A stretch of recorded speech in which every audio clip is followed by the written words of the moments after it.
Hello. How are we doing? Welcome. I hit the wrong button. That shouldn't be a thing. Here we go. Yes. Oh, we nailed it that time. How's it going? Can't believe I did that, but here we go. Everything is up and running. We're going good. Hello. How are you? Thanks for joining us. Welcome to whatever the fuck this is. The unnamed horror that continues. We do this every time. Hold on. I got people. Let's see. Here we go.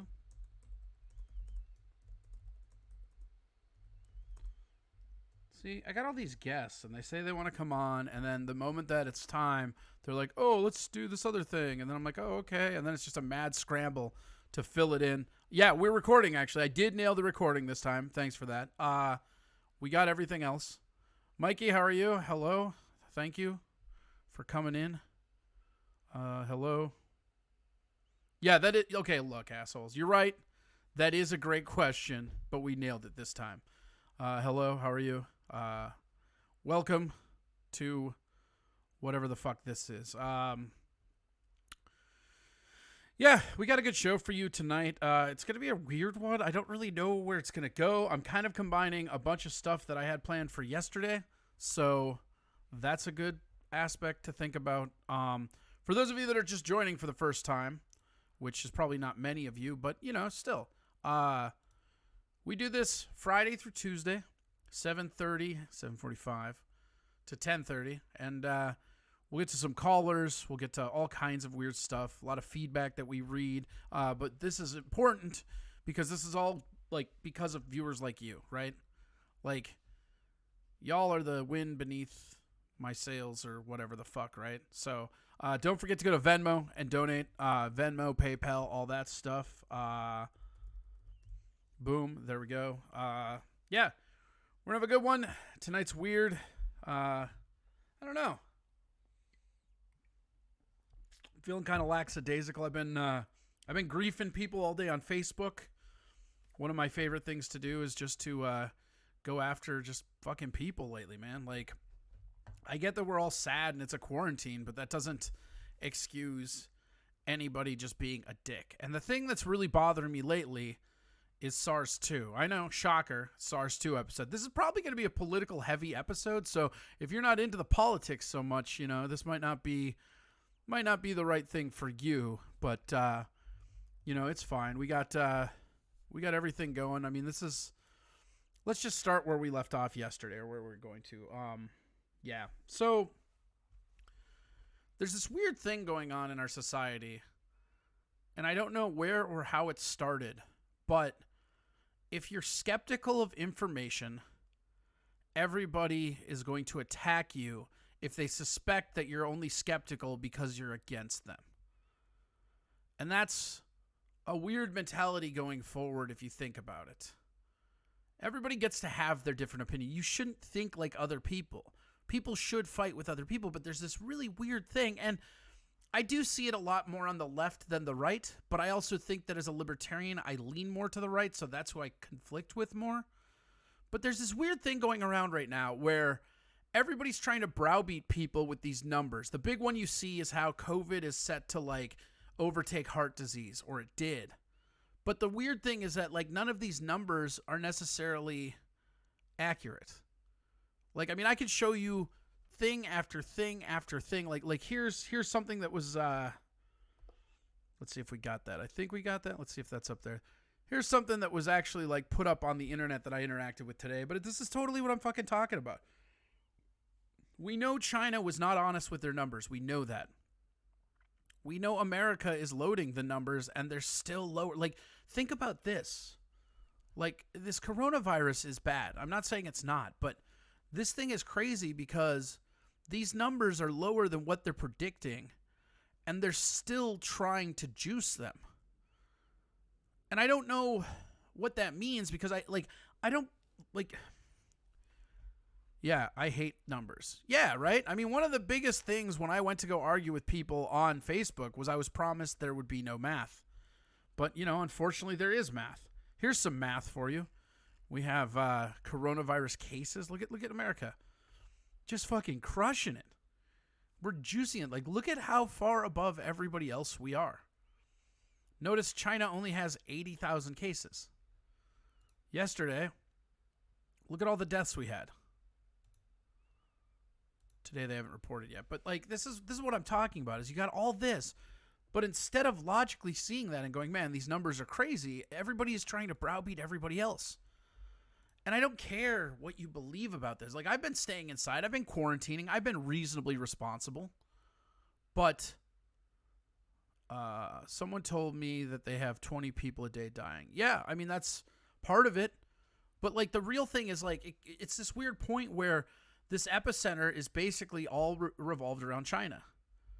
And I personally still believe this came from a lab. Like, I believe it. And I've seen people that say it doesn't look natural. I've seen people that say it does look natural. So I've seen both sides.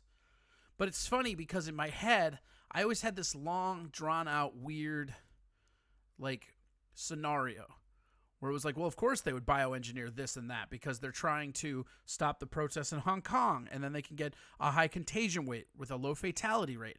Bioweapons, you know? But the more I see the Republicans clinging on to the bioweapon narrative, the more I see them stoking the flames for war, and I'm not sure how much of that I believe.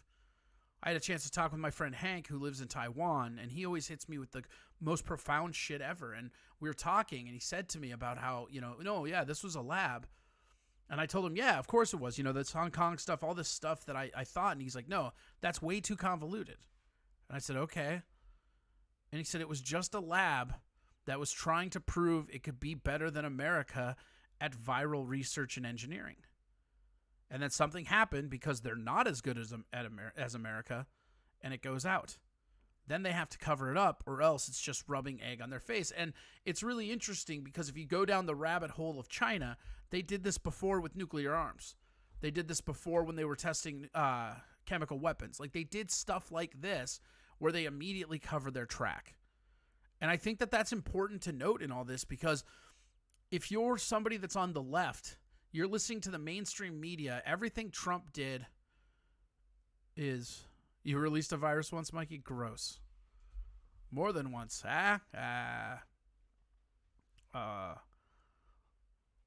This group is the finest minds ever assembled. We can solve this shit. Yeah, you're not wrong. I mean, that's the thing. It's like it's weird though that we've gotten to this point in our society where everything is this or that. It's blue or red. It's whatever they decide is going to happen. Like it's just crazy because when it first got suggested that maybe China engineered this, that immediately became this weird warped narrative. And oh yeah, well that's the thing. Is like you can see how it's leading to war. I mean, you look at the verbiage. Notice how many times Trump is saying the invisible enemy now, right? And like there's people not even Trump saying it now. And that's like the invisible enemy. We have to fight this virus. The weird nuance of the verbiage there can almost always tell you where they're going.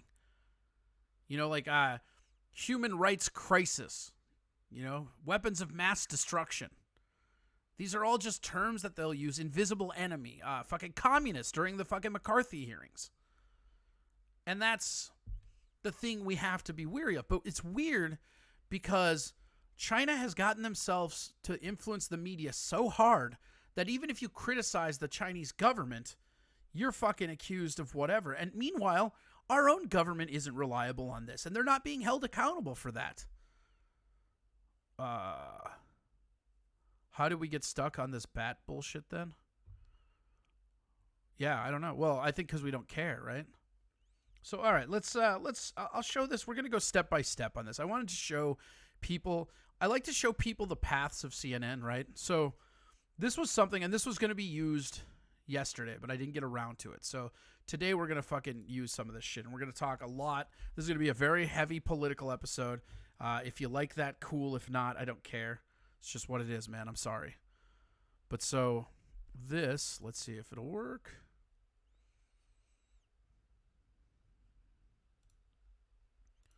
So now first we're going to watch this video. I want to show CNN and like how CNN goes about their business. So here we go. This is a CNN thing. So this guy has more than 180,000 people who follow him. He just actually posted a video where he's drawing any potential coronavirus vaccine into other debunked theories about vaccines. Coronavirus equals planned depopulation is what another fan says. I mean, this could be really dangerous, because if they do, hopefully, create a vaccine for coronavirus, which they're working on right now, this could just further push people away from doing something that could really help. It's not just COVID-19, better known as the novel coronavirus, that's spreading fast. Okay, stop. So right away now, we have a whole bunch of narratives that doesn't really pop in. And this is all that stuff. But here's the real fucking crazy part about this. And this is what I want to show you guys and girls and whoever. But here, this is the headline for this story. Nearly 30% in the U.S. believe a coronavirus theory that's almost certainly not true. And, like, look at what started that. And this is what's crazy. It's like, okay, despite evidence from the infectious disease experts, and this is what they do, right?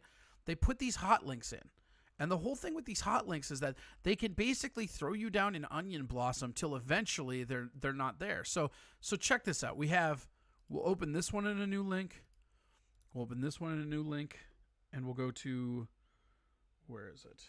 I had it on here. I had this all mapped out. Yeah, here we go. So that is that one. So that's the first one, right? Okay, just making sure. Coronavirus in communities of color. Join Don Nobody Lemon cares. and Van Get Jones fucked. for a special conversation. New reporting. How do I and stop messages this? of I hope hate you. From No. Magic Johnson. No, get out of here. Yeah. All right. So this headline here, nearly 30% of the U.S. believes a coronavirus that's almost certainly not true, right? Like, it's interesting because it's nearly 30%. Like, oh, they believe this outrageous thing that's not true, and it's weird. And then they just put pandemic stuff with a huge op-ed, right? So this evidence despite evidence from the infectious disease center expert, right? So then you click on this, and this is the first link. So this is the link they want you to click on. That's what they want. So when you click on it, right, you are delivered probably to a video that doesn't mean anything again, but you're delivered to coronavirus myths and misinformation debunked, right? And then this is as the coronavirus, and now the hot link is actually just to coronavirus, right? Like, check this out. So now, like, this is linking back to stuff that they covered. So that's just going to be a self loop. That's going to loop around CNN, giving you nothing, even though it's citing itself as a fucking source, right? Continues to spread. Let's open this one, right? And again, the same thing, the same hot link that goes back to that Noella thing. So this is literally a 2-tier one, right? World Who calling it an infodemic, right? So then they open that, right? And now, yet again, teaming up to fight it, right? And once again, that first link is right there. So now we've gone 4 links, 4 links in order of what they're citing for this ridiculous claim. And all we have found is an onion blossom that leads you back to their reporting of coronavirus numbers, right? Here's another one, myths on social platforms, right? And again, right here. And again, coronavirus spreads. And this is the funny thing about this to me, is that this shit will go round and round all over. And this isn't just a CNN thing. It's just one that I caught CNN doing. Fox News does it. MSNBC does it. I've even seen Reason do it once or twice. This is a very easy tactic. But the reality is that this is how it just goes back in. So you fucking go back to it, right? So we're still just going on here, okay? So now the social media platform, these 4 all the way down, right? A fringe theory. And this one goes back to that other link, which, wait for it, goes back to that other link. So again, all of these are just going back down, right? And then they go, this is what's so crazy, right? Is so they go on here and they just write these ridiculous ones that I've known. Home remedies can cure or prevent the virus? Who the fuck said that? I have not heard one motherfucker say that ever. Yeah, local news too, man. You're not wrong. But this is what I'm talking about. And this is not news. And this is not just, it's not just CNN that does this. They all fucking do this, right? Like, look at this. Now they're talking about home remedies, right? Black people don't get coronavirus. What? Everyone should wear a mask. What? Like, okay, this one's trickier, blah, blah, blah. And they already know that you can, which is kind of funny. And now the official narrative is that everybody should. Check this out, CNN. Everyone should wear a mask. It's so funny. But anyways, you go back to the original one, right? And where is it? I put it on 3, I think. Boom. So I did a bunch of clicking here, and this one, so you just go down here, right? And it's that same thing where it's CNN, but if you want to fucking get it to work, it just goes back to that original, right? And here's like, the origin of it is up for debate, but it was made in a lab, right? But it wasn't. So you click on that. And here is even more of it, right? And again, now instead they have a whole different set of clickbacks.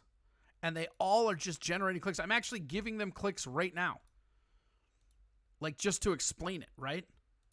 And so what's really funny is I went through this whole fucking thing. And I can't remember where the actual link is, but it's here. Is it this one? No.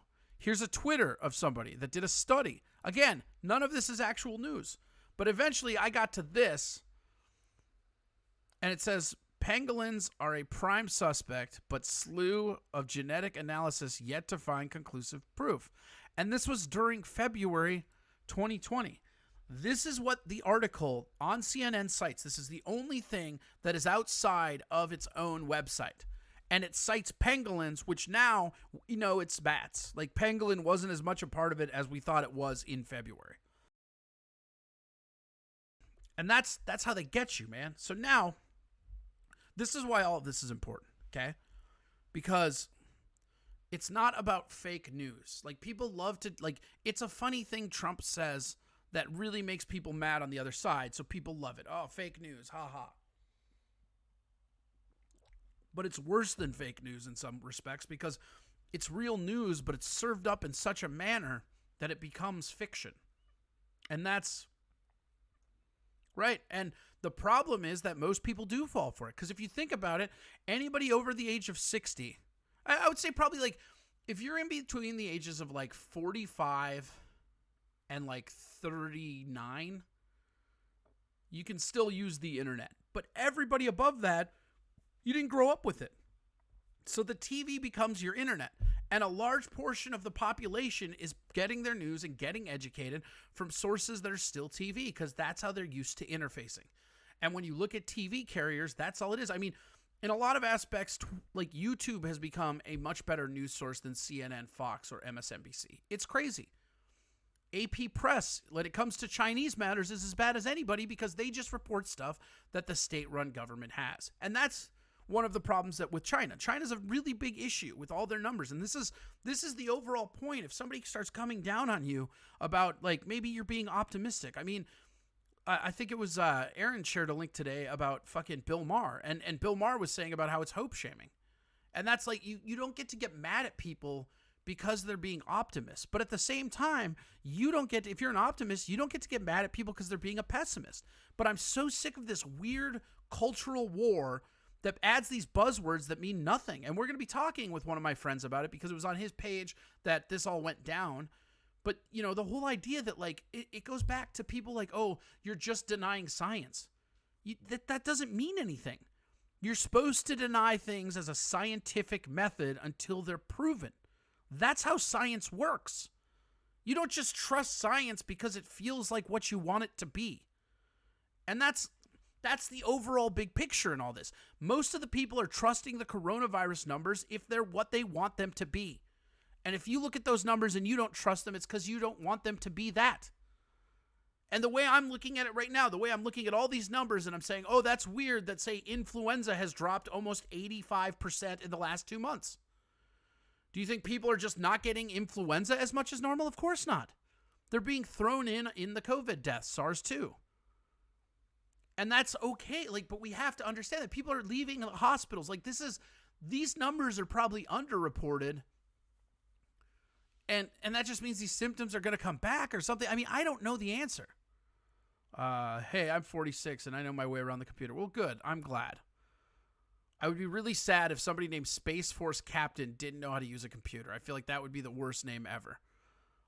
Going forward, if it don't have Corey or Tom in the link, I ain't clicking on shit. That's right. Got to get it down. MME35 says, I don't fuck with cable new? Oh, cable news networks. I got you. For news, I fuck with CBSN, ABC News, Newsy. Is that like an app?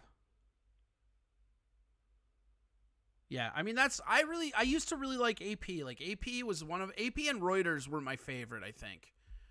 But the problem is, like, AP and Reuters report stuff specifically with China from the Chinese government as if that's what it is. Because, like, to their defense, that's how you go about being a journalist. But, like, if you're looking at anything that China's running at the state-run media, that's crazy. And the thing is, too, with this is that China's not, like they're not the good guys. Neither is America, though. Like, none of us are particularly good.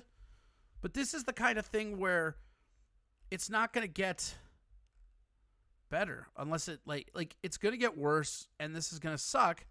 They let us out and it gets worse, but now they're saying the heat will kill it, which they've said from the beginning. It's going to get way hot and then there we go. But the real problem is that, to me, no matter what happens, they're going to use it as an excuse to take away more of our rights. If the numbers are low, it's because we're listening to them and staying inside. If the numbers are high, it's because we're not listening to them and we're not staying inside. They need to do more. And either way, they need to do more. So it doesn't really matter what we think. So this venting is weird, but we the people of America. Oh, thanks for the subscription, Space Force Captain. That's super rad. Thank you. We as Americans need to understand that we have to come together. There are two parties in control and they aren't representing us.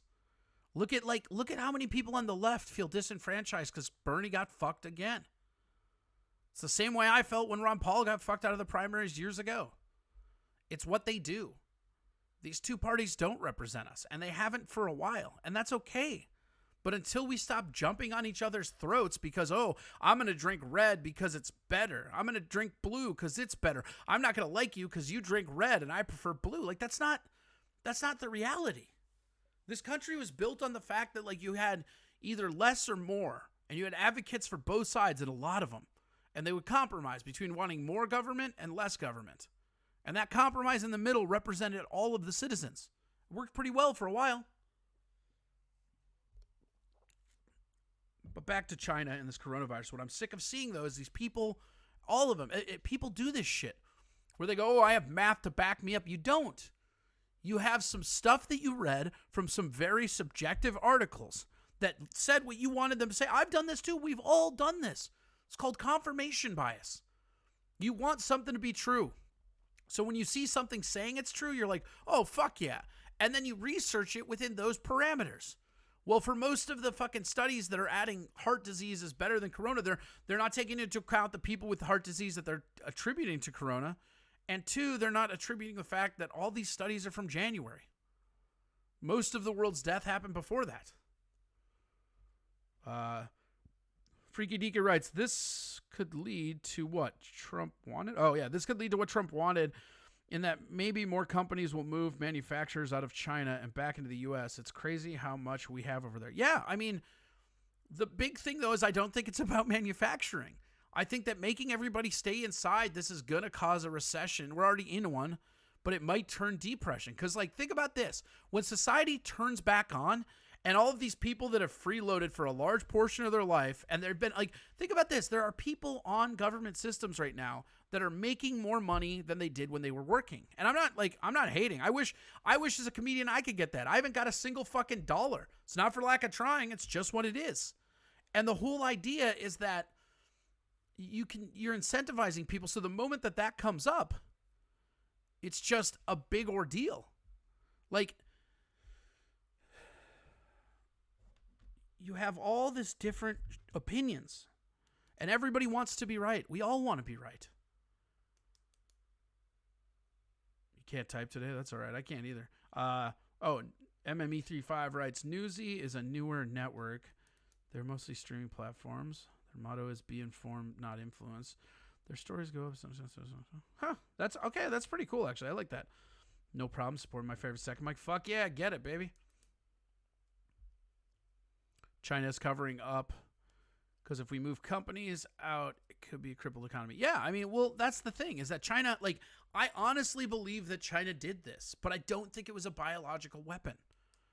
Like, I just don't. And, like, I'll show you one of my favorite sites for China stuff is China Uncovered. I had something that we're going to... Here, we'll just watch this right now. We'll get that out of the way real quick before we're having such a good conversation and dialogue about this fucking... Oh, I gotta... Hey, I don't know if you heard, but we just had a big development in the unfolding... There we go.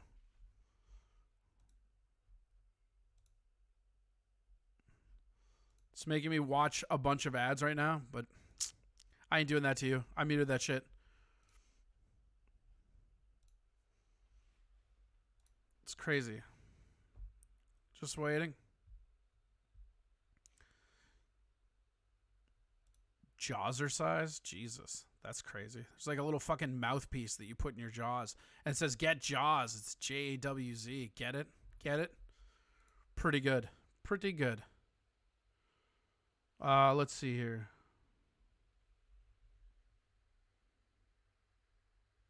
What's up, Joey? How are you? Welcome to whatever the fuck this is. We talk about whatever the fuck we want, I guess. I don't know. Do you have something you want to talk about? We were talking about China. Today's kind of a political episode. Yesterday we did wrestling. Sometimes we do video games. I don't know. We do basically whatever the fuck we want, right? No bedtimes ever. Right now we're talking about how China covered up. Yeah, there you go. I keep trying to figure out the Ocean's Razor. What? Oh, Occam's razor of the situation. Yeah, I don't know that there is a figuring it out to him. I mean, that's what I'm saying. And like, you probably see me going around today. It's like, I'm sick of, like, people keep yelling at each other about the math involved as if there's actual math. Nobody has the fucking numbers. It's fucking crazy. And like, there's people, I did it earlier. I don't know if you were in the room, but like, there's people I know and there's people I've seen on the internet that work at hospitals talking about how they're just tacking it all on. They're tacking on Corona because this is how you would go about taking control of people in an authoritarian regime. This is just how. Now, whether or not that's going to happen, I don't think it's going to happen. I feel like the Declaration of Independence is a very durable document, but I also feel like there's a lot of safeguarding going on right now, just in case this gets worse in a depression. We're going to need a war to lift us out. We're already kind of fanning the war with China. But again, China, like, we need to be able to hold them accountable without other people calling us racist for doing it. This was engineered in a lab. I know people have studies that say it wasn't. I can show you studies that says it was, but like, it's not necessarily proven yet, but that it will be. And I don't believe it was malicious. I just believe that they were trying to prove that they could do something better than America. We're going to do virus research better. They fuck up because they're not as good as us. And then boom, you have a pandemic. And now they have to cover it because otherwise they have to admit what they were doing in the first place. And if it was any other country, maybe I'd give them the benefit of the doubt. But it's not. It's China. There's a long history of them doing shit like this. And this idea that you can be against a government and that somehow makes you racist, I just don't understand it. I don't understand the argument. I don't understand the framing of it. I don't understand any of it. But what I do understand is that people on my Facebook keep fucking sharing half-truths and like statistical crumpled shit and then going, oh, come at me. I have the math on my side. No, you don't. There's no fucking math. We can all agree that all these numbers are doctored. Do you think that China has reported all their coronaviruses? I don't. Do you think America is adding on almost everything they can to SARS-2? I do. China didn't have Tiger King, so fuck them. That's right. I know someone that worked for the CDC. He said they worked on crazy stuff all the time. It takes one major screw up. Right. And here's the other thing with the fucking, with China, with the CDC. Look into the people that are high up. They have a lot of people that were high up in the CDC that had connections to the Chinese government. This isn't like conspiracy stuff. This is wide open. You can go look and it's right there. It's real fucking easy to find. In the words of Command and Conquer, China will be generous. I love that game. Wait, Red Alert 2 is my favorite. Command and Conquer is good, but Red Alert 2 forever. Let's feed China to the tigers? That's crazy. But that's the whole, like, the reality of it. In China, like, it's important that we get to a point where we can hold them accountable. Because this whole fucking not seeing the truth because it's your party, it's got to go. Republicans, you were doing it all the time when Obama was in office. Democrats, you're doing it now that Trump's in office. It's fucking always red or you are dead or always blue no matter who. I mean, look at how many people are going to pull a ballot box for Biden with sexual assault allegations looming. Something that they basically browbeat and fucking went after every Trump supporter for. Off topic, but still political and COVID. Then it's on topic, baby. Did you see that after the WWE got Essential, Lynn McDonald's super PAC committed to 40? Oh, no, really? That's not surprising, but that's gross. Did you get a chance to watch? Did you watch the whole episode? Cosmo, did you watch the rest of last night's episode? That shit ended crazy, dude. The hardcore shit was fucking nuts. Here, let's get to this China thing. This is actually from, I'll share the link in here for you guys. This is one of my favorites out there, and that is China Uncensored. So here's another China Uncensored. This one just came out like 5 days ago. There's probably a newer one now, but I love this guy, and I love what he's about, so.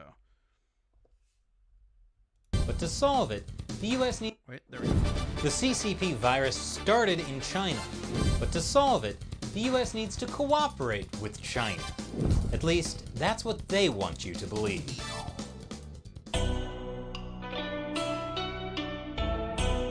Welcome back to China Uncensored. I'm Chris Chappell. The coronavirus, or the Chinese Communist Party virus, continues to spread across China and around the world. But you know who's doing a great job handling it? The Chinese Communist Party. Now sure, their terrifying authoritarian crackdown on Chinese citizens has not actually stopped the spread of the virus. Which is weird, because you'd think beating people up and shoving them into boxes would be the perfect solution. But what the Chinese Communist Party is good at is changing the narrative. Over the past 3 months, the party's narrative has shifted constantly, from a cover-up to a battle to blaming other countries, even claiming that the US Army started the coronavirus epidemic. And now that the coronavirus outbreak is really bad in the US, the Chinese Communist Party is spinning a new narrative. The US and China must cooperate. What does cooperation mean? Well, this open letter signed by 100 Chinese scholars says that countries should be working together, not complaining, finger-pointing, and blaming one another. Yes, countries should not say, for example, that the coronavirus started in China. Because really, cooperation is more important than truth. But it's not just Chinese scholars calling for cooperation. This open letter signed by 90 prominent Americans says, "We, the undersigned, believe that the logic for cooperation is compelling." The undersigned include Madeleine Albright, the Secretary of State for Bill Clinton, Stephen Hadley, the National Security Advisor under George W. Bush, and Susan Rice, the National Security Advisor under Obama. They write, "No effort against the coronavirus will be successful without some degree of cooperation between the United States and China." Now sure, cooperation sounds good. After all, since we were kids, we've been told to share and cooperate and work together. Which I told Mrs. Enfield was a bunch of commie garbage, and I am a free American. She put me in a timeout. Filthy commie. But the idea of the US-China cooperation that China is presenting is not actually about unselfish teamwork. US-China cooperation is the party line, straight from the Chinese regime. We know this because it's been pushed by Chinese state-run media. Fighting COVID-19 requires international cooperation. and Xi Jinping and his unremitting call for global health cooperation, and China calls for G20 cooperation. The Communist Party's call for cooperation has political reasons behind it, and that starts to become clear if you read this op-ed in the New York Times written by China's ambassador to the U.S. titled China and the U.S. Must Cooperate Against Coronavirus. Written by the ambassador. The Chinese ambassador writes that at a time when solidarity is essential, we need to keep cool heads and clearly say no to the folly of fanning racism and xenophobia and to scapegoating other countries or races. So now that we all agree we have to cooperate, that means don't blame the Chinese Communist Party for a so-called cover-up. That would be racism and xenophobia. But the Chinese ambassador's message went further. See, we need more than just the spirit of not blaming each other. To fight this deadly virus, we must also explore the sharing of pharmaceutical technologies among nations and keep the global industrial and supply chains open. There, those two things he's saying we need to keep doing, those are precisely the things the Chinese Communist Party is afraid of losing. First, over the last couple decades, American drug makers have gradually outsourced their manufacturing and technology to China. Today, the vast majority of generic drugs Americans use are made in Chinese factories. But now, U.S. officials are worried about Chinese control of America's drug supply. Rosemary Gibson, author of China RX, said this means the Chinese regime could potentially weaponize our medicines, and that the U.S. should resume making drug ingredients at home. And even the White House is talking about this now. So from the Communist Party's perspective, of course we should explore the sharing of pharmaceutical technologies among nations. Second, the ambassador's comment about keeping the global industrial and supply chains open. That doesn't come from nowhere either. The pandemic is already accelerating America's push to move manufacturing and supply chains out of China. And it's not just America. Other countries are talking about moving supply chains out of China too, like Canada and Europe. Europe's a country. You see, without foreign direct investment, China's economy will be in big trouble.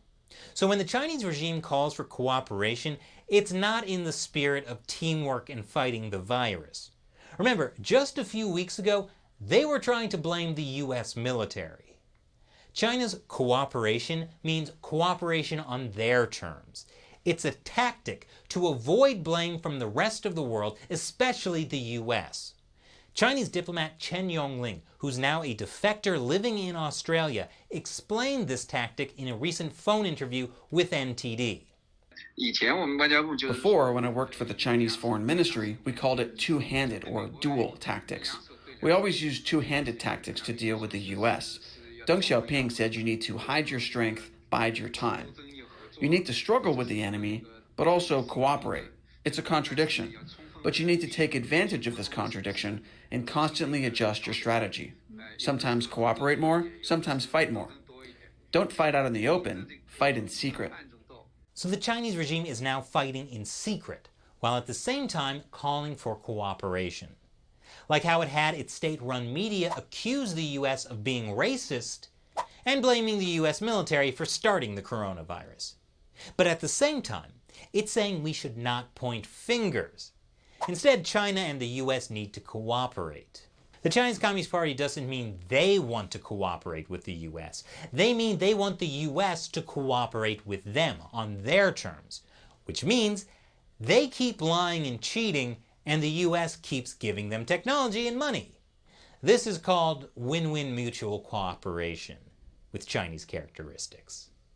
By the way, earlier I mentioned that there were U.S. scholars and diplomats who were also urging the U.S. to cooperate with China.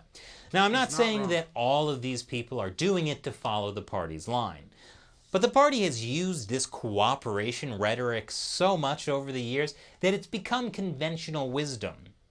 It reminds me of another piece of conventional wisdom about China that people believed for years, that if we just open up China's economy and give them lots of money, they'll naturally become more free and democratic.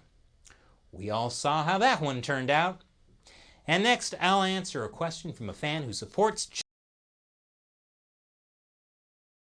That's a big That's a big chunk. I put the link in there. That is China Uncovered. Great place. I love that place a lot. So yeah, here's the link again for those of you that didn't have it. I highly recommend that. Let's cut up here. It's not wrong.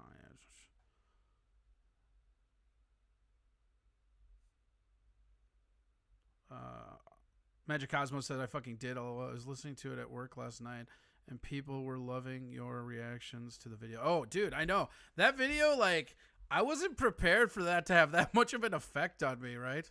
Like, oof, pretty crazy. But Rusty Grammar, you got to be a subscriber to play with the bot.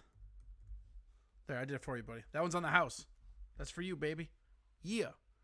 All right, we're gonna jump over ship. I got our first guest is standing by, and I like that we're going to him after our giant political ones. We'll get a nice one of him.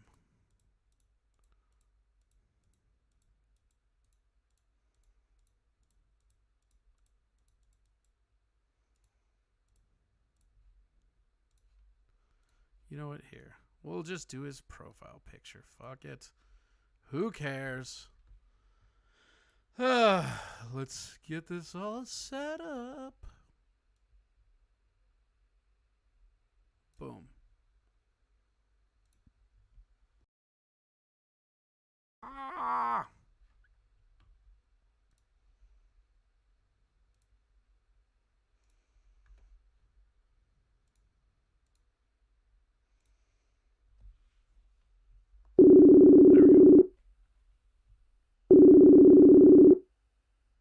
Yo, What up?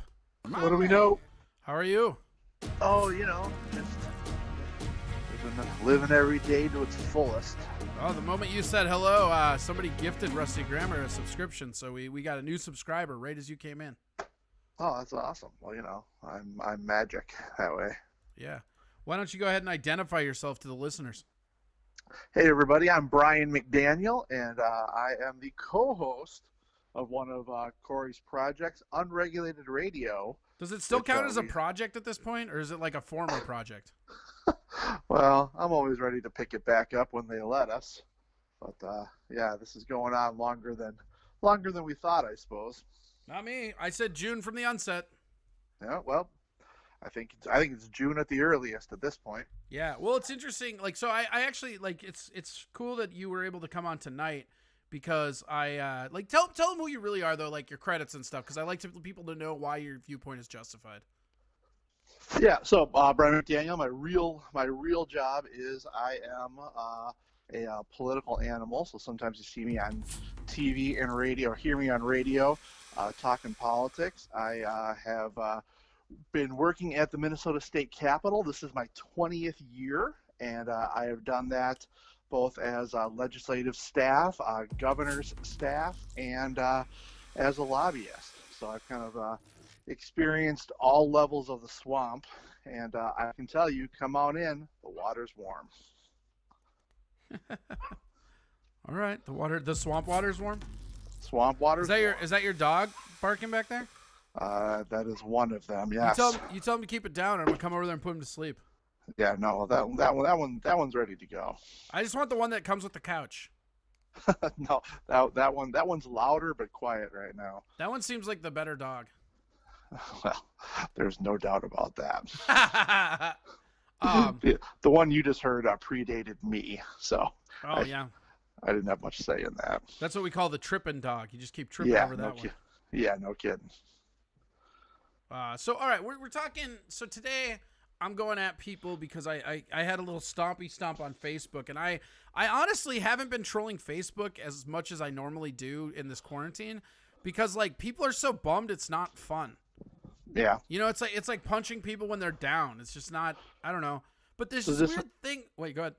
No, is this in regard to your posting about how everyone's numbers are wrong? Yes. Yeah. Like this is where my problem is, and I'm honestly at my precipice of taking it. I mean, I'm really close to just voting for Trump to say fuck you to the left at this point.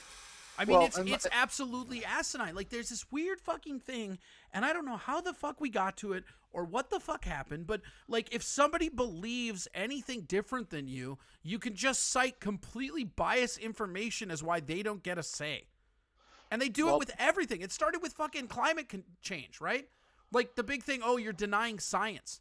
If it's not a scientific law, you're supposed to question it. That's how science works. Well, and this is the problem we have, and this is both sides of the aisle, both the president, both everybody else, is that we are in a time in history where there is so much information available that people pick and choose what information supports their theory, and then that's the only information that's valid. You see it with gun numbers, you see it with climate change, you're seeing it definitely now with COVID-19 models. This is something that I've spent a lot of time looking at. If you look at the projected death totals under the University of Minnesota model, conservatively they're predicting 22,000 deaths. That's not that many. Well, but here's the thing. If you look at the University of Washington model, which is specifically modeled for Minnesota, in Minnesota, they're predicting about 400 deaths, 460 deaths, something like that. Now, I'm not a statistician. So wait, but we're already over 200, right? What are we at right now? I'd have to look it up. I didn't think we were at 200, but okay. Or no, we just broke 100. I'm sorry, we just broke 100. Yeah, we just broke 100. I thought we were at 94. Yeah, we were under 100 for a while, and then I said it in an argument, and some prick is like, "No, we're over 100," and it happened like 15 minutes before I said it. Yeah, it's like, sorry, I'm not fucking like live streaming corona deaths into my fucking dick hole, you prick. And I'm not an epidemiologist. I'm not a statistician. What? I know, it's amazing. I'm a doctor, just not that kind of doctor. They call him Dr. Love. You know I am. But what that shows is not that Brian and Corey know anything about these numbers. We don't. All we can do is kind of look at society, look at what's going on, and kind of like say, well, you know what? This number or this number makes more sense to me. Right. I think at the end of all this, the deaths in Minnesota are going to be way closer to 500 than to 22,000. Well, yeah, but and that's just how it feels to me. But I'm going to bring up the podcast that you hate me to bring up. But on the Wrong About Everything podcast, which is another one. Back up. I don't Okay, first off, I don't care that you bring it up, right? I cared when you referred to it as your podcast. And the podcast on the podcast I was fucking doing with you while it was happening. As a matter of fact, it's less offensive to say it's the podcast now because ours isn't even running anymore. Yeah. But anyway, on the Wrong About Everything podcast, the last 2 weeks, we have had damn near drop-down, drag-out fights with Javier Murillo, who's one of the Democrats on the show, who steadfastly refuses to believe anything that is not supported by the Walz administration. Now, there's a lot of good reasons for that. He's very close with Tim Walz. He's the godfather to Lieutenant Governor Peggy Flanagan's kid. His husband works, for Attorney General. They're very close, and he trusts them. That's fine. But even this week, he got into a big fight with Amy Koch, who in the middle of his argument where he was telling her that what she was saying was made up, she went, and they're talking about what was going on in Michigan. Sure. She went and found the Michigan order itself from Governor Whitmer, read it to him, and he still refused to believe that what she was saying was true. That's not just Trump derangement syndrome, which is a real thing. That's general derangement syndrome, because we all have to be able to listen to each other's facts, and believe some, don't believe some, but there is zero chance that the U of M model is right. There is zero chance the University of Washington model is right. for anyone to claim as a Twitter tough guy, which is absolutely my biggest complaint about all of this right now, all the people on Twitter who think that something makes sense to them, it has to make sense to everybody else under penalty of death, that is dangerous. And your civil liberties are being stripped from you because everyone is choosing to believe one lie or the other. Now, I want to open up Minnesota as much as we... Hey, hold on. We just got followed by a screen name that is I'm smoking crack. So I just want you to know that your political tirades are not going unheard, Brian. We are now followed by I am smoking crack. Well, all I want to say about that is Ira Ford, hope you're having a great night. That's fucking garbage. All right, go ahead. But anyway, we are having our civil liberties stripped from us because we are choosing to believe one lie or another. I want to open up Minnesota as much as we can, as soon as we can, but I also am willing to admit that the more we open it up, we're going to get more cases. There's going to be a little bit or a big spike, but we can't stay inside forever. But like all the data suggests that like in the heat, it's going to dissipate anyways. So it's going to become less communicable in the summer anyways. But more importantly, there's a lot of scientists that really like illustrate like herd immunity. Like there's no way that's helping herd immunity. Well, and here's the thing. Even if you believe 100% in the U of M and Governor Tim Walz and that Donald Trump is the biggest piece of shit on the planet, you can't tell me that I am logically safer buying a television inside of a Target and then I am in danger if I go into a Best Buy and buy a television. That's what I'm saying. Like what made me mad was not like the lockdown, but just how like and you know more about this than I do, and maybe you aren't able to speak about it or whatever, but like for me, I'm just looking at it and I'm like, oh man, I bet Target has a lot of lobbying money, you know, because that's what it looks like on the surface. It just looks like that's where like bribes went, not bribes, but you know, like money to ends, because it's like, you know, they have like Best Buy's closed, Kohl's is closed, but somehow fucking Down in the Valley and Golden Valley is still open. Like I don't understand that, you know, and it's like they all have these loopholes. Oh, it's because they sell this liquor or this CBD or whatever it is, but it just seemed like the lockdown was very selective, and the people that got fucked were small businesses. I mean, Egg and I is never opening back up. There's going to be so many of those small businesses that are never opening up again. Well, here's what I'll say, and you know, this probably would piss some people off, and I'm sure it's fine because they're not listening. But you don't know that I have a very big fan base. We're being watched by 22 people right now. Well, yeah, and Ira Ford. But, I mean, grocery stores are open. Grocery stores have a terrible lobby. Target refuses to be the big swinging dick of Minnesota politics. You would think they would, but they're not. I got into a Twitter fight with a chumbalone the other day because I work on behalf of bars, restaurants, and liquor stores, and we just passed legislation on Friday, signed by the governor, that when you do curbside or delivery for buying a sandwich, now you can get beer or wine with that. That was something that was not allowed under current Minnesota law. It's going to be allowed temporarily to happen now.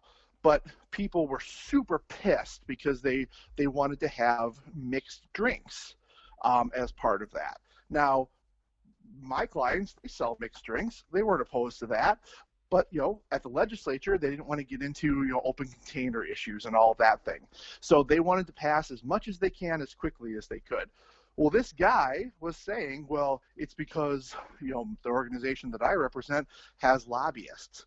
Everybody has lobbyists. There's no entity that you can think of, no disease, no disadvantaged group, no anything that doesn't have a lobbyist. So everyone can dispossess themselves of the But I was belief. talking about the money involved in it. Like yeah. the money, there's an upper echelon of money. And as I look around, I mean, like all the liquor stores are still open, and I know for a fact a lot of their money went to making sure they weren't open on Sunday forever, and they kept that happening forever. Yeah, but they eventually lost. That was before me. Well, that's what I'm 'cause- saying though. But I mean, like like they eventually lost, but they put a lot of money into it, and lo and behold, who's still open? Well, the fucking liquor and tobacco places are all still open. I mean, that has to be at some point. The amount of lobbying money has to supersede having a lobby. It's less money than you think. You can argue influence. Like you could say, well, they have better lobbyists, and I would say thank you. But it's not money. Wait, are you one of their lobbyists? I lobby for. I represent liquor stores. Yeah. So they have terrible lobbyists, huh? Well, we got what we wanted. But here's the thing. I mean, some of it is social engineering. What happens if the state tells you got to stay home, and oh, by the way, you can't have like I'm drinking whiskey right now. No whiskey or beer for you. You know how quickly there would be riots in the streets? And I'm not saying that that's the only reason that they brought it up. Liquor stores are, provide in some ways, provide, items to people that they can't get other places. But some of it is that they knew that, the population needs to be mollified a little bit. And, when there was I can't remember what year it was, but there was a tornado in Minneapolis. I believe it's pronounced tornado. Tornado. There was a tornado in Minneapolis, and they had to shut down liquor stores. There was looting. If you, I mean, they wait. Like people were like in the streets playing musical instruments. Yes, you know what it was? It was beautiful. Wait, like how many loots are we talking? Like 45, 50? I mean, like I feel like that would be great. But that would be all the loots right there. but if you shut down liquor stores, you couldn't have enough cops around to protect them. People would break into them, and they know that to a extent. And so I mean, liquor stores are open, grocery stores are open, but I mean, it's a lot more. What do we have to do to kind of keep their goal, right or wrong? Blydock says that's why you don't want convenience stores to have full strength beer. Well, there's lots of reasons for that, but that's a different show. I'll be happy to come back on for that. Oh one. wow! There's no also storage. There's Mikey Two Milks came in and said, "Who is this?" So go ahead, tell him who you are real quick. Go. Brian McDaniel, co-host of Unregulated Radio. That's all the plugs. That's all the plugs. Go. Yeah. Anyway, but yeah, I mean, so it's not money, especially in Minnesota politics. If you want to talk about DC, yeah, they have a completely different structure. In Minnesota, this is my 20th year working at the Capitol. Other than the teachers union, I don't know who else has big swinging dick money. Unions do, and they use it for good, they use it for bad, and everything in between. But in Minnesota, the one entity who I think I can never beat on anything is the teachers union, and that's because of money. Other than that, it's a lot more of a fair process where people get to make their arguments, hire good lobbyists, and see who wins. What makes somebody a good lobbyist? Like, is it just lawyering or what? No, it's really not lawyering. I mean, it's essentially, it's about having relationships. All right, I already hate it. Yeah, well, it's about having relationships, and everyone's going to bring information to a state representative or a state senator, and they're going to get to pick whose information they think has more validity to it. And if they trust the person who is providing them with the information, that helps a lot more as far as them thinking, okay, I'm going to take the red pill over the blue. How much of that is party lines, even despite the lobbyists? Well, I think on issues, it's party line. I mean, you could pay me or any lobbyist, $1 million, and they're not going to get like the DFL to outlaw abortion. I mean, that would never happen, no matter how much money a lobbyist because gave they like somebody. to murder babies. Well, make your own assumptions there, but and then like. There's Republican stuff too. I mean, you're not going to be able to pay enough to a lobbyist to get them to have like that's what I'm gonna. abortions. If you die, I'm gonna write a biography of you just called Republican stuff too. There's Republican stuff too, but my background is 100% Republican. Everybody at the Capitol knows it, and in 20 years, I've had people on lobbying bring it up as an issue like twice. I mean, it's much more about. Has somebody proven themselves to be trustworthy, not whether they're Republican or Democrat, because everybody up there is something. Right. Well, that's life, right? Like, that's just how it goes. Like, obviously, you have to come from somewhere. Well, and people who walk around saying, well, it's not fair. Well, what the fuck in life is fair? And you might not think it's fair. Let's just say that your goal is to get full-strength beer in convenience stores. Harvey Well, Dent taught me that flipping a coin is fair. Yeah, that's fair. But anyway, if your goal is to get full-strength beer in liquor stores, well, one, convenience stores, they have lobbyists for sure. Liquor stores have lobbyists for sure. But if liquor stores continue to kind of win that battle, there'll be somebody on Twitter who will say, well, that's not fair. Well, what's fair? I mean, every issue has somebody advocating for it. You know who I feel? You know who I feel really dropped the ball the most in this like pandemic? The fucking online gambling lobby. Like, this would have been the perfect time to argue that people need to be able to play poker online. Yeah. Like, this was like the argument, the fucking everything was framed into the perfect situation. It would also be a way to get some state revenue away from some of the like reservation lands. Like, it would have been perfect. Perfect. Well, but let me tell you, you just brought something important up there, is that you said to get state money away from the reservation lands. Yeah. Well, in Minnesota, the deal that was struck with the tribes way back when does not give the state any money from Minnesota gambling, but the tribes, the casinos, and the racetracks and whatnot. And I represent the harness racing track up in Columbus. Here we go. Here we go. But we're not. Now I've with the tiptoed, tribe. and you're lobbying tulips. No, we're on the screwed side of things. But nobody likes harness racing. It's dumb. I said it. Sorry. Oh, sorry. It's tons of fun. It's but anyway, dumb. neither here nor it's like a Hey, fucking tractor Corey, pull without tractors.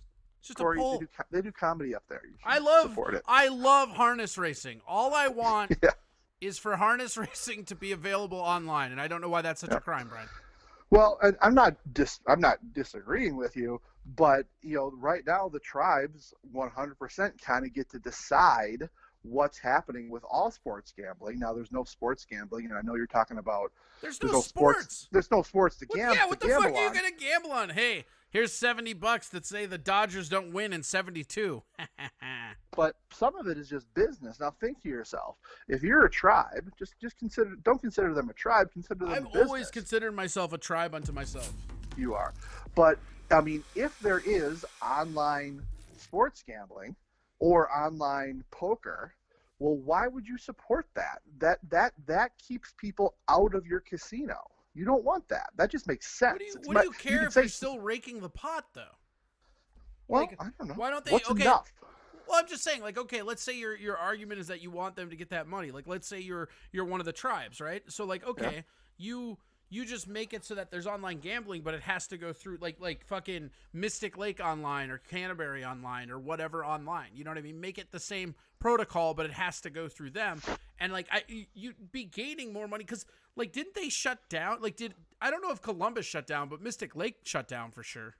Well, what I can tell you though is that on sports, and I only know this because we represent the track. Yeah. And the track would love to have sports gaming at the track. Okay. But in doing that, what I learned is that the margins on sports gambling are not what you think they are.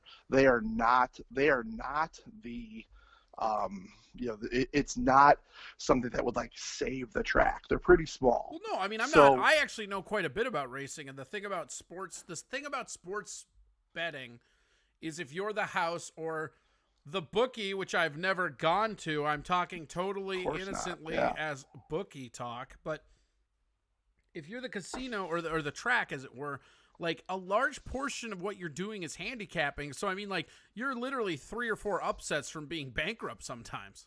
Yeah. And so you would think, like, to me, that's why I would think that, like, especially like let's say the track, right? The track is still getting money from the card club there. Like, they're the same entity.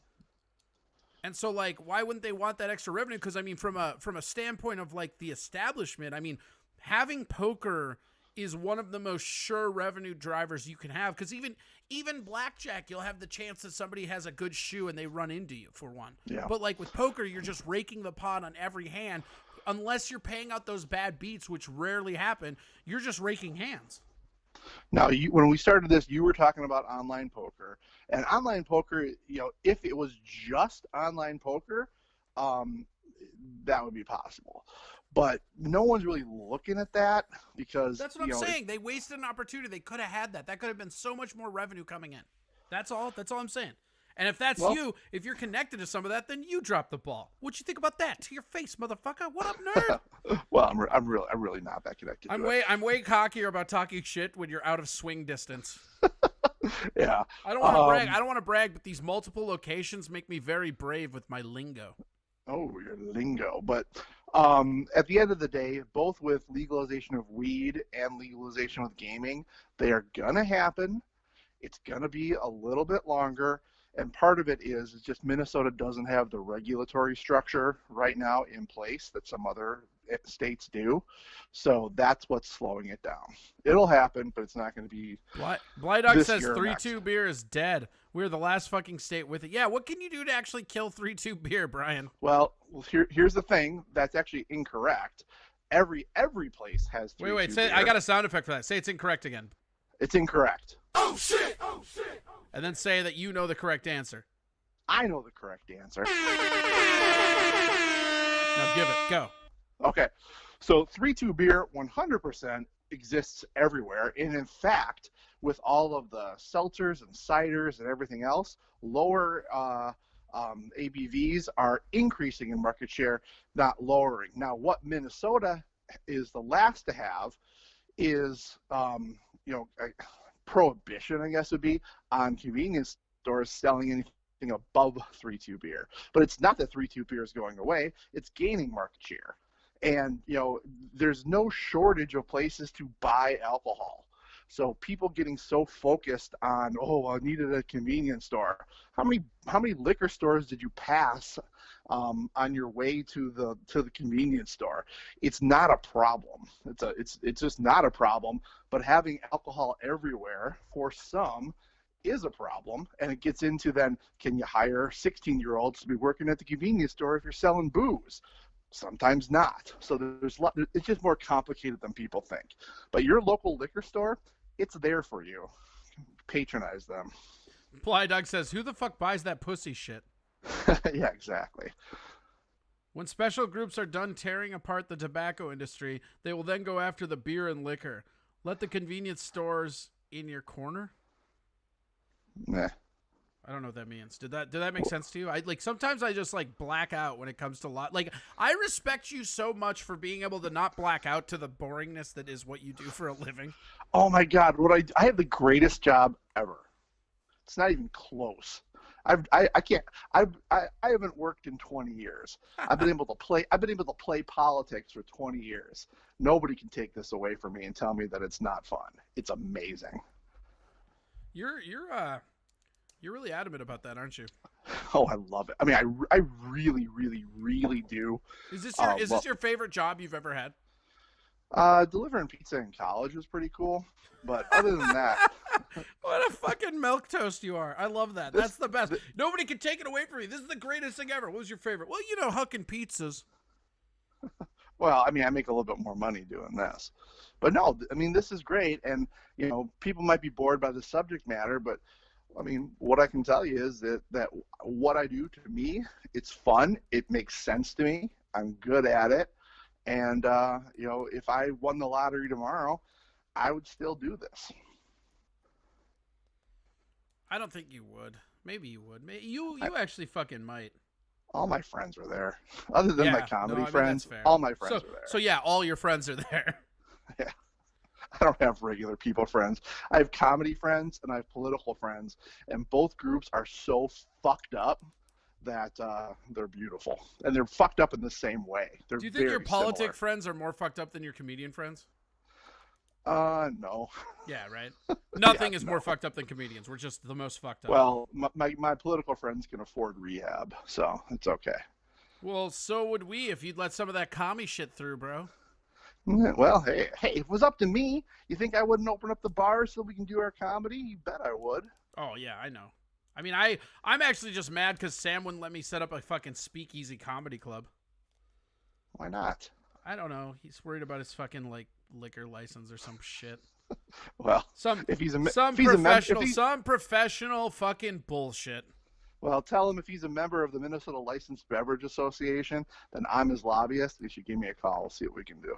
Oh shit! Wait, hold on. I even got that shit. one. Here we go. Oh shit! Oh shit! You can't hear the sound effects on your end. No, I Sorry really for can't, but I try. that. Yeah, you know what I love though is I love that you trust me enough to be like, oh yeah, okay, we'll do that. Like that's a man that's played a lot of like, cause you're like I could put anything I want. Like I could just have a picture of you and a sound drop that just says I'm a child molester. You don't know. Yep. You don't know what my fucking sound drops are. It's fine. That's trust. What did you end up naming this thing? No, I don't fucking know. I don't have a name for it yet. All right. It sucks. I hate it. It makes me super angry because like I'm a big fan of like it's kind of like when unregulated radio and we got like we all agreed that was going to be the name, and then I immediately went out and got art and like fucking the domains and stuff, and that like that's my process, and it bothers me because I can't fucking think like. I think I'm just fighting calling it the Corey Adams Show because to me that just seems like a weird ego move. Yeah. But like, Well. if I'm gonna jump around topics all the time, I don't know that there's a name that represents it. Well, I mean, here's the thing. Here's what I would tell you. Here's what hey, I got it. Are you ready? Yeah. Even more unregulated radio. Mm. Super Maybe unregulated radio. Yeah.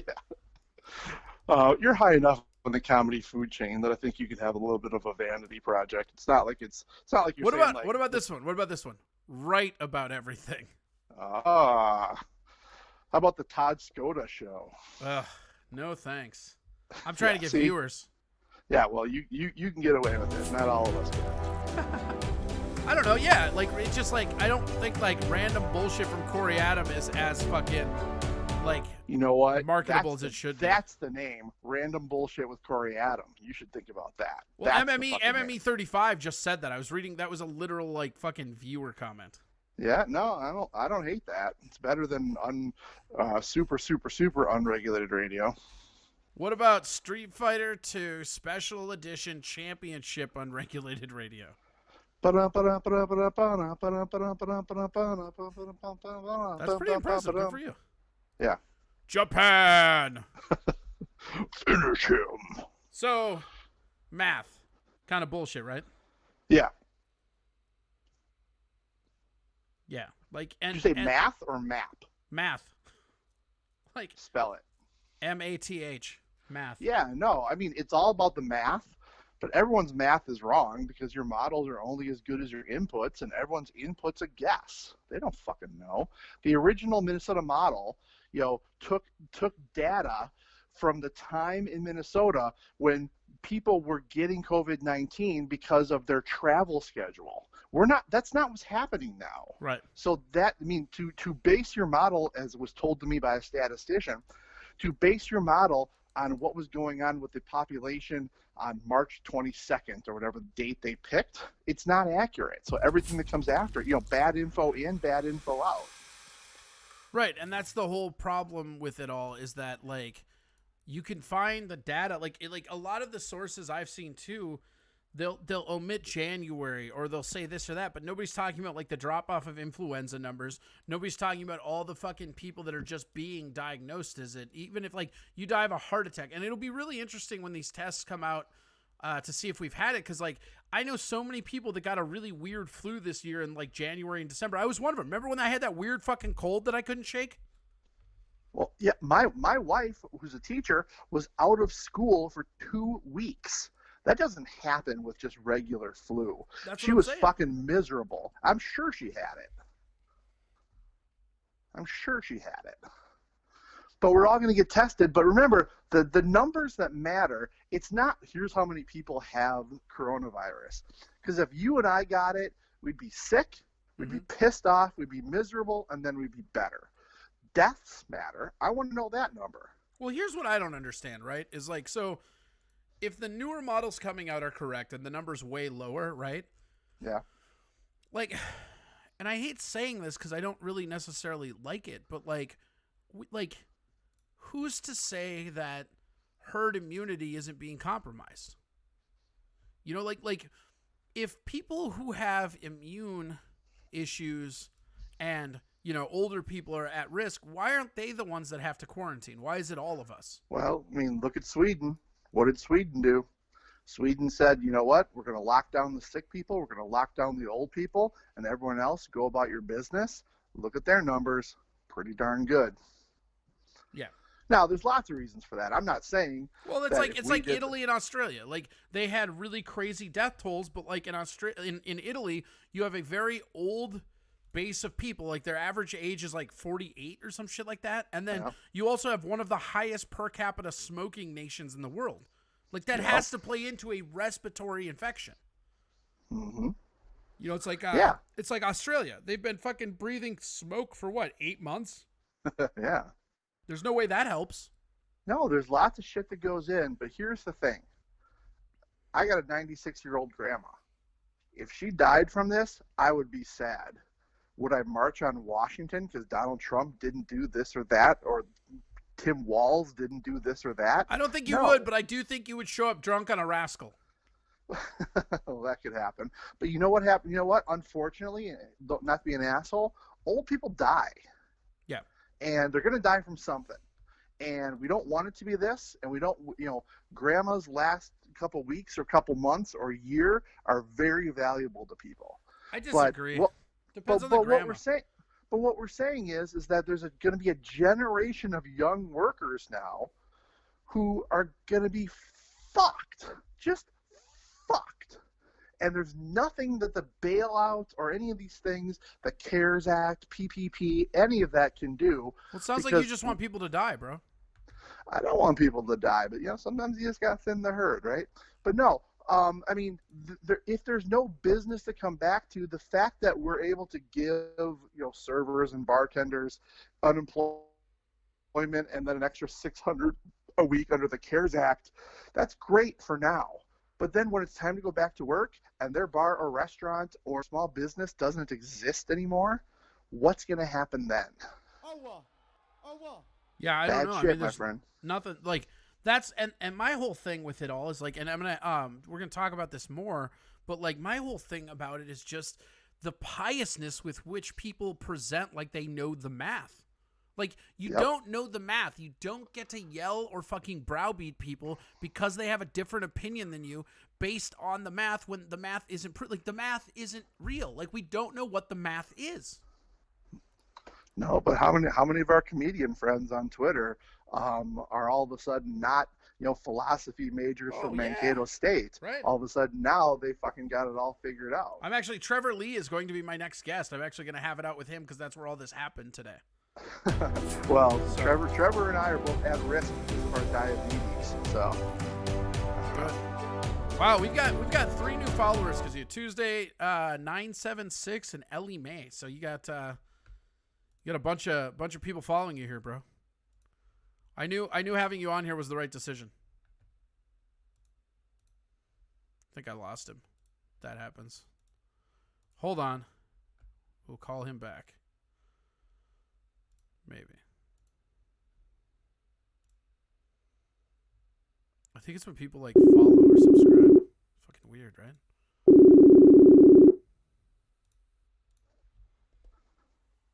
Did you lose me? Yeah, I don't know what the fuck happened.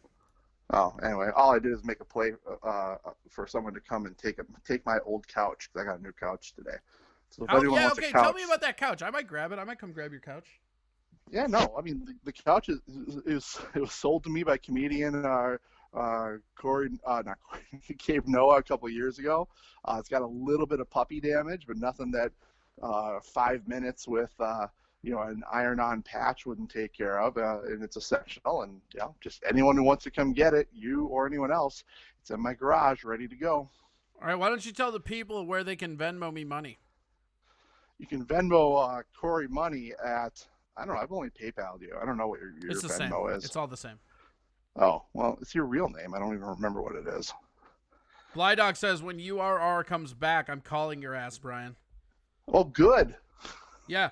Oh, no, don't threaten the call-in podcast with calling in. Yeah, no. Yeah, no, because Lord knows I couldn't handle someone either agreeing with me or disagreeing with me. Let's do it. Fire it up. What if they I only worry just about kind of disagree with you? They just give you lukewarm bullshit. So, yeah, but I worry about Brian in Massachusetts. How's he doing? I Yeah, miss him. I don't know. I haven't seen him at all. Yeah, because we don't know who he is, but he was a loyal caller to URR. Well, that's pretty awesome. You should fucking figure out when are we going to be allowed back? Is there a date for people coming back to do podcasts?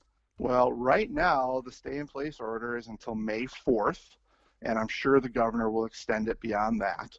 But what is what is your gut feeling of when this is done? Like not the ramifications, but the stay at home order. What is your gut instinct? And this isn't binding. This isn't anything. Well, the governor is, as much as Republicans want to give the governor shit, I think he does want to open it up as much as he can.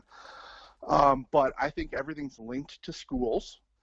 So I think that you can't open up businesses, but then say Ellie Mae says I thought it was until May 13th. No, the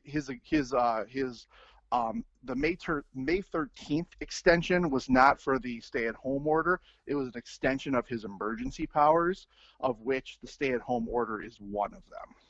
That's fucking gross. It is a little gross.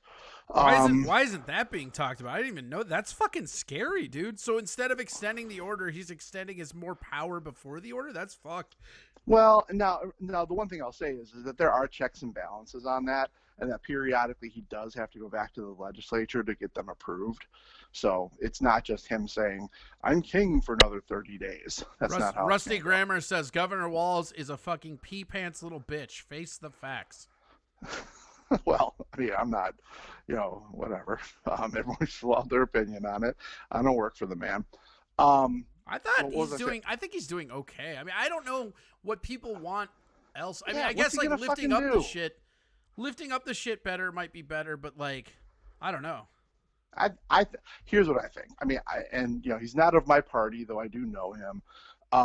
He's doing as good as, what are you going to do? I mean, people are going to bitch no matter what you do. He's doing what he thinks is the right thing. And in 2020 hindsight, we'll find out if he's right or not. Tovar said that he was cooking, so it took a minute, but Sweden's numbers are 10 times what neighboring countries are. I would not say they're doing a great job at keeping their numbers down. Well, I would have to take a look at that because I think that that's something different than what I've been hearing. But let me look it up. Also, you're asking your 90-year-old loved ones to die choking on lung fluid. I guess grandma should have given you more in those birthday checks. That walking around money? No, but you know what? Here's the thing. If you had to say grandma or my kid doesn't have an economy to come back to, I mean, those are decisions you have to make. And you would choose your kid over grandma? Yeah, I mean, we can try to protect grandma as much as we can, but we can probably do it in a way that doesn't screw the economy as much as we have. Yeah, because if the economy goes down, everybody's fucked. That's always been my big concern going into this is that, because that's like, as somebody that is paranoid of propaganda anyway, you know me, I'm a fucking crackpot libertarian, man. Yep. The thing that scares me is just like you see the terminology and the dialogue shift. Now you see Trump saying invisible enemy all the time. And it's like they're fanning the flames with China just in case this recession goes into depression mode because you're going to need a major world war to get yourself out of a depression. We already know that. Well, Eric Stolhansky from Broken Lizard, right? Yeah, it's a nice guy. Yeah, great guy. So anyway, his wife and I got into a little bit of a online battle because she was going after Trump because he said liberate Minnesota. And she's like, he's trying to get people to go to war. And I said, but he's not. He's endorsing the right to protest. It was only the states that had protests, right? But what I said but hashtag resist isn't. All of it is manipulation. I mean, you don't get to just pick which side is pure. No, they're all trying to sell you something. They're all trying to control you. Just be a good consumer of your information and not believe anybody. Fox News is lying to you the same way that MSNBC is lying to you. Don't kid yourself. Yeah. Rusty Grammar says, I want to see all self-employed individuals, namely restaurants, bars, and stand-ups, EXE, back in fucking business. Giddy up, gig economy. Yeah, dude. Hey, who are you talking? I'm into that. Yep. Here's an Independent talking about Sweden, how bad they are. You chose a bad example, I guess, according to the Independent. All right. Well, maybe I did. I mean, Well, be a whatever. good consumer. Hey, well, you know what? Be a good consumer of your news and just don't believe some idiot who's on the Corey Adams show verbatim. Hey, Look it up. Good for him. hey. Good for we him. talked about this. Excuse me, bitch. Hey, You can't know what? just go. But no, I'm serious. Don't believe me. No one should believe me. I know what I know, and it's colored by my employers and my experiences and my political bias. All I heard was believe Corey. Well, you can believe Corey. Yeah, that's all I heard. Corey's a libertarian. They have nothing but our best interests at heart. No, I have nothing but my own best interest at heart. That's Yeah, how I know. being an And individualist is. And I respect that. Yeah, whatever. Oh no, like that's what I hate. I hate how the idea of putting yourself first is somehow a fucking like disgrace somehow. Well, I mean, as somebody, every fall I teach American government, and I have them read Animal Farm, and all of the shit. Should have them read 1984. Before. Why Animal Farm? Well, Animal Farm's shorter. Yeah, I mean you're not wrong. And there's a cartoon I can play, so. The new one's pretty good, actually. I didn't see the new one. I always play the one from. Have you ever seen the like weird live action one with fucking Picard? I watched a little bit of it. It's weird. It's super weird. The cartoon is great. Yeah. I also like Watership Down. That's another great cartoon. Sweet. All right, buddy. Well, hey, I want to let you get out of here. Tell the people who you are one more time, where they can follow you. Brian McDaniel. You can find me on Facebook at Brian R. McDaniel. That works for Twitter, and that also works for Instagram. And I'm around, so yell at me on Facebook or whatever. All right, and then all right, man. When do you think the stuff goes back to normal? When do you think we're able to record episodes again of Unregulated Radio? As I was saying, I think that because school was to be out around June 5th or whatever, I think that you will see a lot of more restrictions relaxed after that. Now, just because the governor relaxes it doesn't mean that iHeart, where we tape it, will relax it, because right now we could still do it at iHeart, but it's an iHeart decision to not let us in the building or anyone like us in the building, not the governor. So, they could snap their fingers and let us in tomorrow. Yeah, they probably could. You're not wrong. But I think it'll be June 15th. Okay. That's an oddly specific poll for somebody just wagering a guess. Yep. They're all guesses. All right, buddy. Well, thank you so much for having me on your show. Tell Trevor I said hey. I will do that, but have fun doing the rest of the show. Thank you so much for having me. All right. Talk to you later. All right, buddy. Bye. Bye. That is Brian McDaniel from Unregulated Radio. Buddy of mine, kind of a guy in the know. So that's pretty good. Let's see here. All right, let's go over the link that Tovar sent, because I haven't had a chance to read it. Let's fucking take a look here. And let's see here. We're going to... Damn, could you pick anything with more fucking links associated with it? All right. So...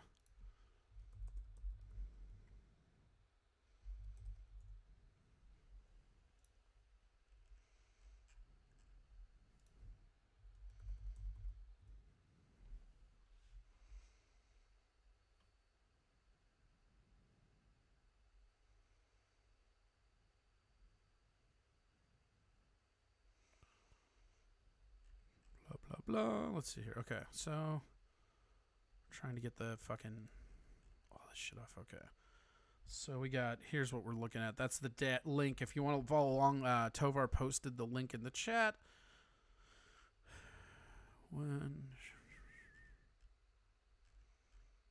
God, I hate the Independent. Like, it's not that bad of a source. I just their fucking website is so fucking stupid. Like the way they have it all fucking done. So, there we go. All right. Yeah, so Sweden might have it pretty bad, I guess. I'm going to cross-reference some of those numbers because I don't really know what they all necessarily mean. But let's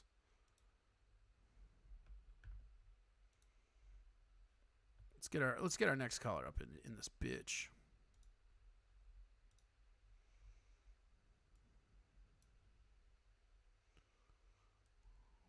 Hold on, it's not working. Try it now. Hello. All right. Can you hear me? There you go. I think it worked. How are you? Okay. Hey, I'm good, man. Good. You know, just got the Identify tail end yourself. of you and Identify Brian talking. Identify yourself Hey, to the Brian. viewers. Okay, I am Trevor Lee. I'm another stand-up comedian in Minneapolis. Just another one. That's all you are. You don't got more. Yeah. Yeah. No, I mean, I've got a regular day job, like the pretty normal person. Besides that. So all in all, you're fine because your day job provided like it should have. Financially, Yeah. right now, yes. I mean, you know this. This is my first time being back at work. I was out for quite a while. I was in the hospital at the beginning. Brian kind of mentioned that, but yeah, now I'm back. So How you doing? How you all in feeling? all, good. A lot better than it was. It was pretty rough that January and February. What so like far what were this you in the year, so- hospital for? Like if you don't want to talk about it, we don't have to either. Though I'm just Oh curious. no, that's fine. That's fine. Just icebreakers and stuff, but Nobody cares about yeah, icebreaker. They I- want to get into the sweet juice, baby. yeah. Let's get into the controversial discussions. No, I'm diabetic, Sure. and I didn't know it had progressed from what they were seeing as type 2 diabetes, and apparently it was type 1. So just it can progress like that. Sometimes it happens later in life, and it'll look like type 2 at first. Well, I didn't have insulin, and I got a bad case of the flu, and I ended up going into ketoacidosis shock and ended up in a coma.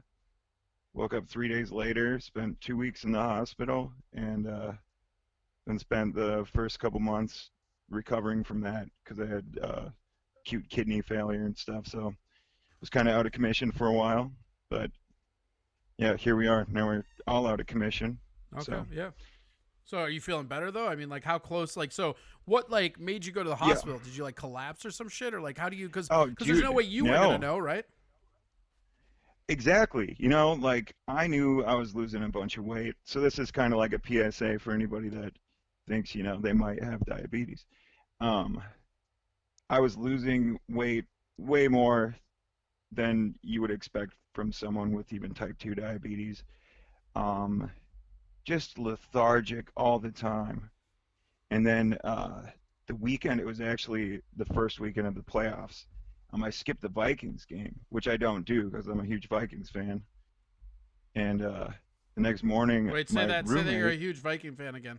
I'm a huge Vikings fan. You can't hear it, but I have the skull noise as one of the sound bars, so we're going right behind you. It's just going ooh. Oh, dude, that's sweet. That's cool. So I live with another comedian, a couple others actually, but the one, Zach Ashton, found me. My alarm clock was going off, and he was like, I thought Trevor wasn't going to work. So we went in because it just kept going, and I was passed out on my floor. He called 911 right away, and I guess 3 days later, I wake So up in every the time hospital. something goes wrong from here on out, it's Zach's fault.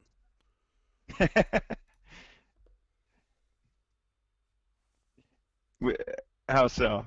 Because you're still alive. Anytime anything goes wrong in your life Oh, now, yeah. it's his fault. Right. You have Yeah, a 'cause he scapegoat. didn't let You me have a die. scapegoat for He didn't let all me of your die. fucking failures. Yeah. Exactly. If it was up to you, Yeah, you no. wouldn't even be here right now. This is all on fucking Zach. Exactly, dude. Yeah, no, I'm very grateful. That was a lot of things lined up where I didn't even know it was so dire until after I got out of the hospital.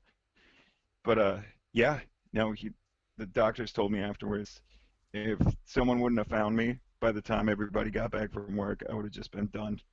So That's awesome. lucky to be I here. mean, like, yeah, dude, I'm glad you're here. Because if you Yeah, weren't thanks, here, man. I couldn't chastise you about your Facebook posts. Yeah, dude. No, I gotta admit that was I came on strong and I meant it. But this but- is the problem, and this is what I fucking Right. am just so sick of. Is I'm sick of, Okay. and it's not you. Like you were the example that I ended up phrasing a lot of this show Right. after, because it's an underlying issue with our society. Is that Mhm.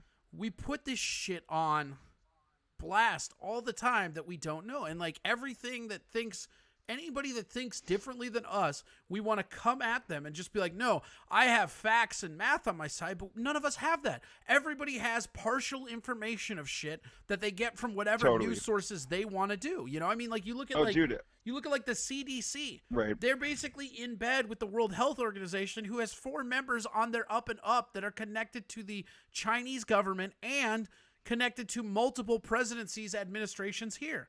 Like it's all this weird self-serving thing and this idea. Then that's and what was funny is that you actually got the brunt of me because I was going after Chris Chris Sloth, and like Chris posted this shit. Chris posted this shit because he's like my favorite. He's my favorite lefty to kick in the mouth. Like I just like it's just like Gotcha. If you're on board with either of these parties, you're not paying attention, and I don't really care. Like this idea that we're stopping the lesser of both evils, we're not. How did stopping the lesser of both evils work out for anybody that voted for Hillary last election? It didn't. And it's not going to work out any better for anybody that votes for Biden this election. And that's the shitty part about it, right?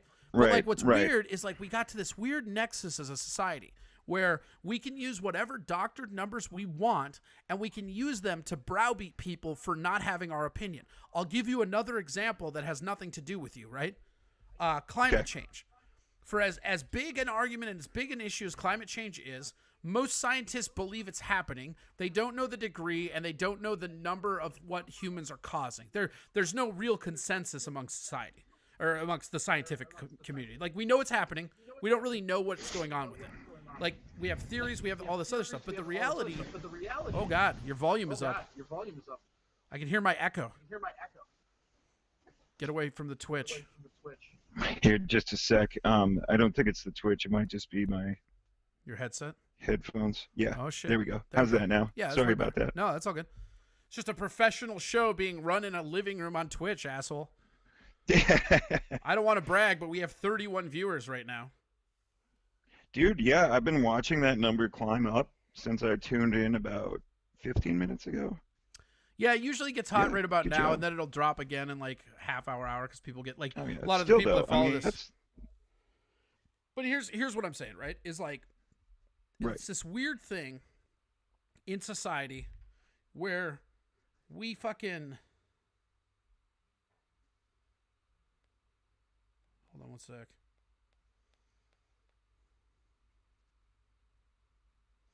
Whoa.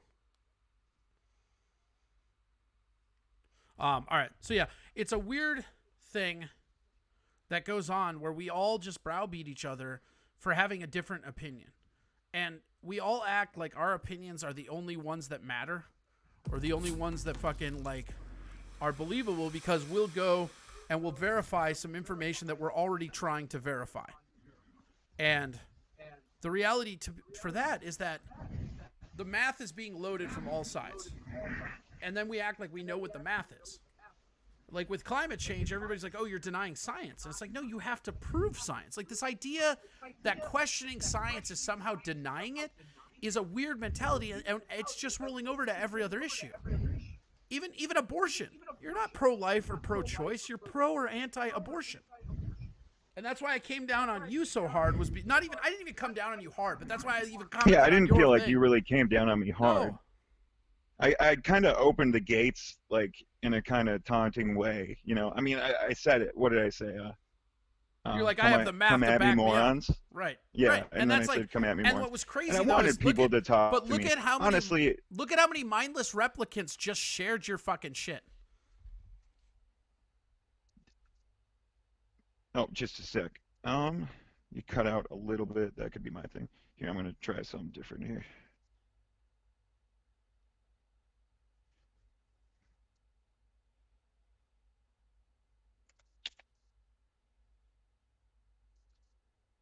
All right, can you hear me, man? You kind of cut out there for a little you're bit. echoing all over, man. You're fine now, but you were echoing. Oh, okay. Yeah, I think it might have just been something with the internet connection. Okay. Yeah, no, it's something. Because, I mean, I'm not going to beat around the bush of why I posted it. I wasn't trying to make a point beyond showing people that the stats that they were showing, I had some friends on Facebook that were taking things on a context, using the same kind of data that I was from like the CDC, you know, Sure. and trying to extrapolate it in ways that didn't make sense. Specifically, the one I wanted to choose, and I did choose, was heart-related deaths, right? Sure. That isn't something that kills people on an exponential curve. Like you don't suddenly see people dying, like 10 people yesterday and then 100 people tomorrow, 1,000 people the next day, that kind of thing. And they were trying to compare it like you can just average out the number of deaths for COVID-19. But you can if it's based on faulty data. And that's the problem with all this. That's why. So, just to go back to where I was last night when I made the post, that's where I was taking the data. It was with the assumption of, okay, if CDC has the right information. I didn't put that in my post. That, you know, hindsight being 2020, you make a post like that.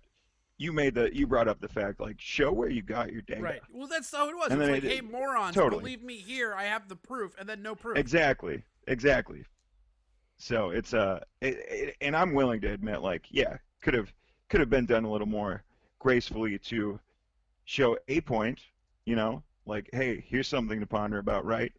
But I was pissed at someone I saw made something that didn't make sense contextually. So what I was trying to show is that if the data is correct, both the heart-related deaths in 2019 even versus how many deaths we've seen just from COVID according to the CDC this month, it's crazy. If those numbers are real, it's insane. Yeah, I mean, it is insane, but it's also like, it's not like my whole thing is like, you go to the CDC, right? And I don't know if you've had a chance to look into it, but like in the last 2 months, influenza deaths have dropped off almost 92%. Now, do you think that at the tail end of the flu season that nobody's dying of influenza, even though they have the entire time that we've been alive? I don't. Do you think that people are misdiagnosing that because they're all in hyper panic looking for this thing that looks exactly like that? I do.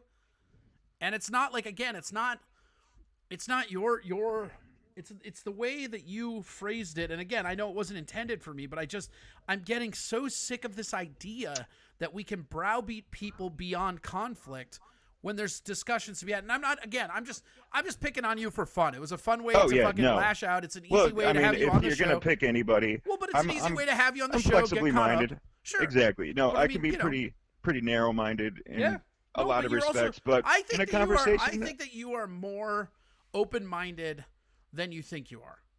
You know, like, I honestly do, because you and I have had some very, very interesting talks outside of galactic politically. You know, I mean, like, I'm overzealous about. I make no qualms about the libertarian that I am, but for me, it's I've seen through the ruse of the two-party system, and there's just nothing they're doing that's going to represent us, no matter who's in office. Oh, dude, I mean, I feel you there. It doesn't ever feel like it's for people. Right, because it's not. It hasn't been for people since probably FDR. Maybe not even then. Who knows? I mean, it's kind of hard to relate to people who are in seats of power. It just, I don't like that. I mean, I come up with opinions. I find out I'm wrong a lot of times, but I'm right a lot of the time too. I wouldn't say. So I have enough confidence to fight my thing. Yes. God damn it, dude. But like, you know, it's I mean, it's one of those things. Especially like, I like how you challenged my opinion. You didn't come at it. Brian to try and McDaniel start said, "Tell my dial buddy Trevor that I said hey." Oh, hey, Brian. Yeah, no, Brian's another good person where I like to talk about ideas that we might disagree on. Like and I then said, find out we agree more, usually. I wanted to, like, that's one of the reasons why, one, I wanted to have you on the show, but two, why I went in there, because I love when you post shit like that, because I'm like, oh, okay, call me a moron because I've got a bunch of data backing me too. Let's roll.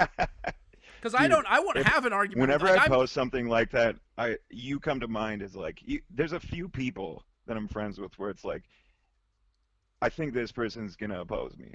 Yeah. Like it's the friends who you get a few beers in you and you're arguing and everybody thinks you hate each other. Yeah. But it's kind of like the best. You and I have week. had conversations like that drunk outside of Galactic where everybody's like, "Are you guys gonna fight?" We're like, "No, we're not gonna fucking fight. We're talking politics. Get fucked."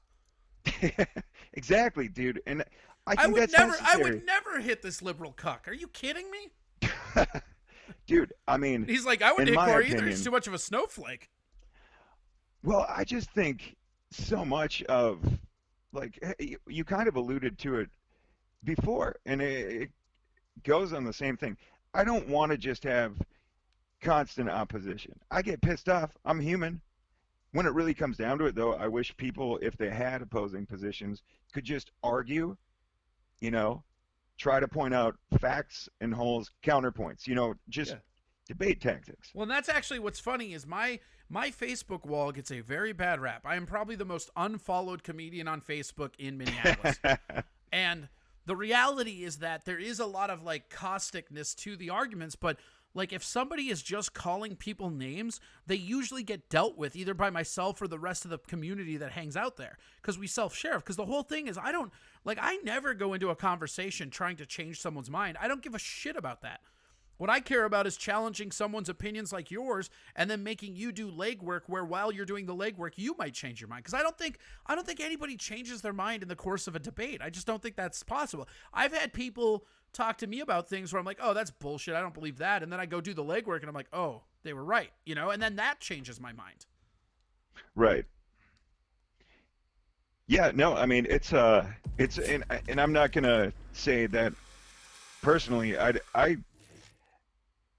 I see it this way. With the situation we're in, the entire world is dealing with a novel coronavirus. That's true. SARS 2. And don't call it what China wanted you to rebrand it as, dude. The Chinese government has to be stopped. SARS 2. Yes. Right. Like the medical term, like you know about that whole story, right? I'll blow your mind if you don't know this, and you can go online and verify. I can even send you links, dude. It's the greatest thing ever. All right, I'll hear you. I might have heard it, but I want to hear you. So okay. The big thing is whether or not China made this, right?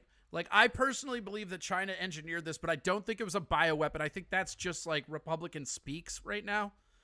I think what happened is I think China was in Wuhan next to a wet market where they know it came, and they were trying to prove that they were as good as America when it came to viral research and inoculation research. And something happened. They had an accident. It gets out because, wait for it, they're not as good as us when it comes to the viral fields. I mean, the facilities and stuff, they cut corners sometimes. And then what happens is what? No, I'm sorry, just a little shitty sarcastic banter. Oh, yeah. But okay, yeah, I'm with you. And so then what happens is when it gets out, they can't admit that it happened. Otherwise, they have to admit what they were doing. And I don't think it's like a bioweapon. I don't think that they set out to fucking create a world global pandemic. I think that they were trying to prove China's the greatest in another category because again, China has a history of doing this with other stuff. Look at some of the shit they did when they were coming to nuclear arms territory.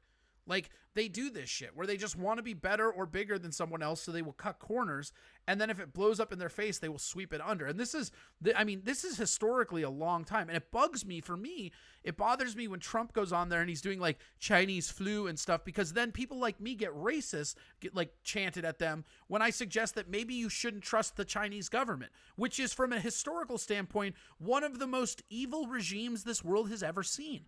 They were the only communist regime allowed to keep persecuting their people after World War II because they had all the money, right? But getting into that, as they were trying to cover it up, they put a bunch of fucking people in the World Health Organization, which, wait for it, are very connected to the Chinese government. You can go look at it's their board of representatives, and then the next tier down, every like 3 to 1 is some Chinese person that was involved in the government. So the government has their speak in that. And that's where Corona came up. That's where COVID came up. All this stuff was trying to rebrand it away from SARS-2, even though it was SARS. And like I said, I can send you links about all that rebranding stuff. What I think happened in the laboratory is speculation on my half. But like, what's really weird though is that then because Trump Trump goes on the airs and he's like, "Oh, the Chinese virus." Because he says that, all of a sudden, everyone that hates Trump, like the entire left, that's absolutely just like sensationalized, because that's what the left does. They weaponize their sensitivity till they act like accordingly. And so what happens now is no matter what he says, you have to oppose it. So if I go, "Oh yeah, I think the Chinese government did this," all of a sudden I'm a racist. Like I love Chinese people. Like that's why Taiwan is one of my favorite places on the world. I get Chinese people without Chinese government. Totally. It's the That best. makes sense. Right. And that's the kind of the thing, is that it was like, Hold on, dude.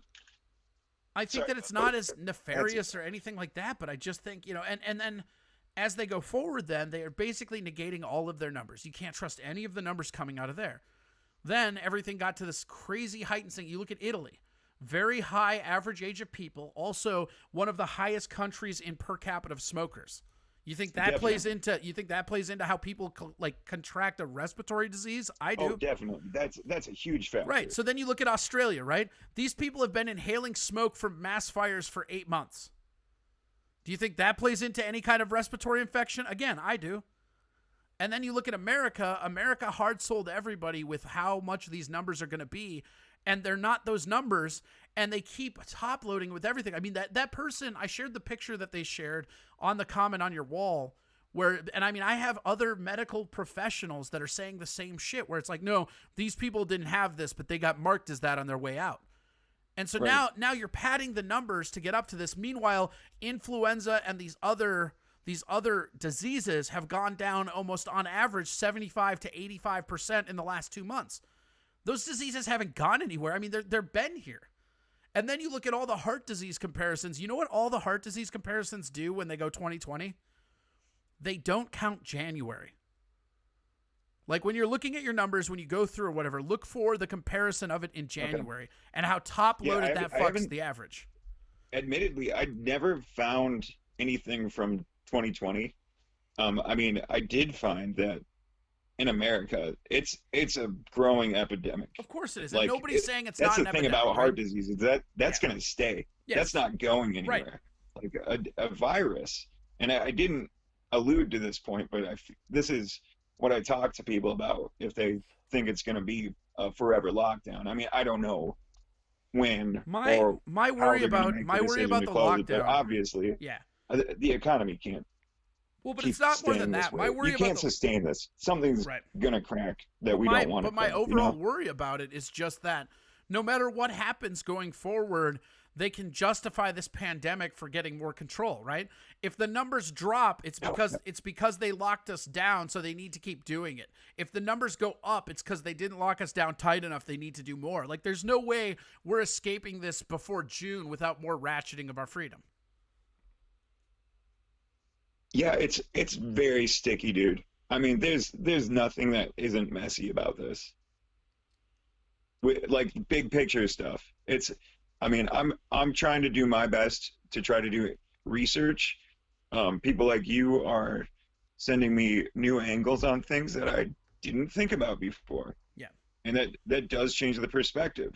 Well, and that's the thing. I don't say we shouldn't be concerned about it. Oh, no. I think we should be concerned about it. And I'm not at all. Like, I'm saying all this stuff as somebody that's basically obeyed the stay at home. I mean, once comedy went over, I have nothing else to really earn money. There's nowhere, like, I hang out at bars. Mm-hmm. There's nowhere to hang out. There's nowhere, you know what I mean? So, like, I'm just at home anyways. It's not like I'm fucking defiantly disobeying the order or anything like that. That's not the case. Right.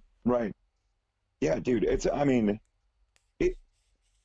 not scary. It's scary to me when, like, you know, somebody like Trump makes a joke about China, and then all of a sudden the left gets so incentuated with their fucking sensitivity that any criticism of the Chinese government is now met with, "Oh, you're just a xenophobic racist." Like, no, I'm somebody that has a history major almost. And I know what China's done historically. We live in fucking Minnesota. Go to St. Paul and talk to the Hmong people about China. They'll tell you all about what happened in Laotian areas. Like, ask fucking Tibet. Like, this is not out of the realm for China, you know? They will hide everything like, they don't care. They will kill everybody to hide their secrets if they have to, and they have a history of doing that. So do we. Yeah, it's not like we're the good guys. I don't disagree with that. Oh, yeah. No, I was going to say, yeah, dude, governments do hide things, and they chop up They have to, information. though. To be fair, you don't want a government that's how being you totally survive. transparent.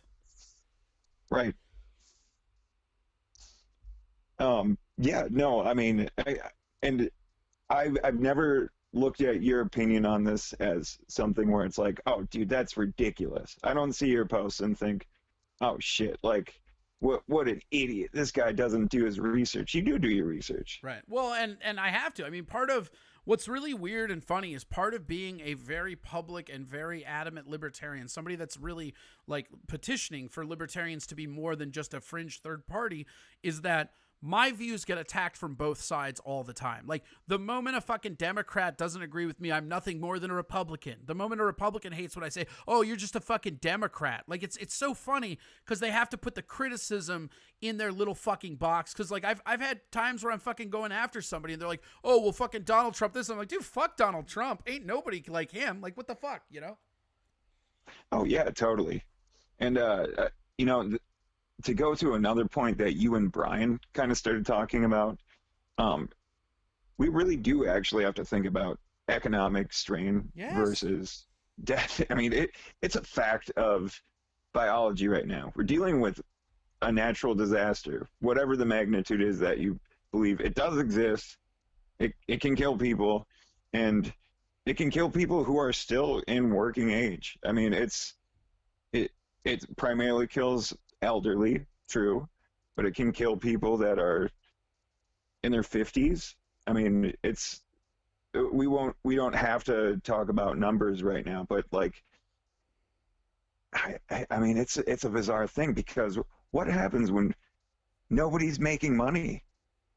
You know what I mean? It's a Great Depression. It's scary. Yeah, a Great Depression. It's because that's the whole thing about all this. That's fucking the crazy part, as it were, is like that's what scares me the most about what's happening, is that as this turned into more of a recession and as it's trending to look more like a depression, the verbiage of the people in charge has changed.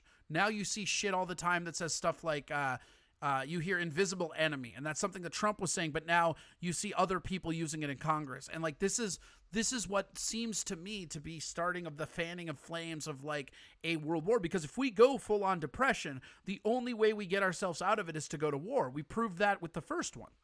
And so I think that it's really interesting to look at, because the other thing that happens that I think nobody's even really thinking about is, let's say this goes into depression. Let's say China's the target. We go after China for a world war operation, right? Like, you say the upheaval will probably be in, like, I don't know, June or July. It gets to the point where they have to.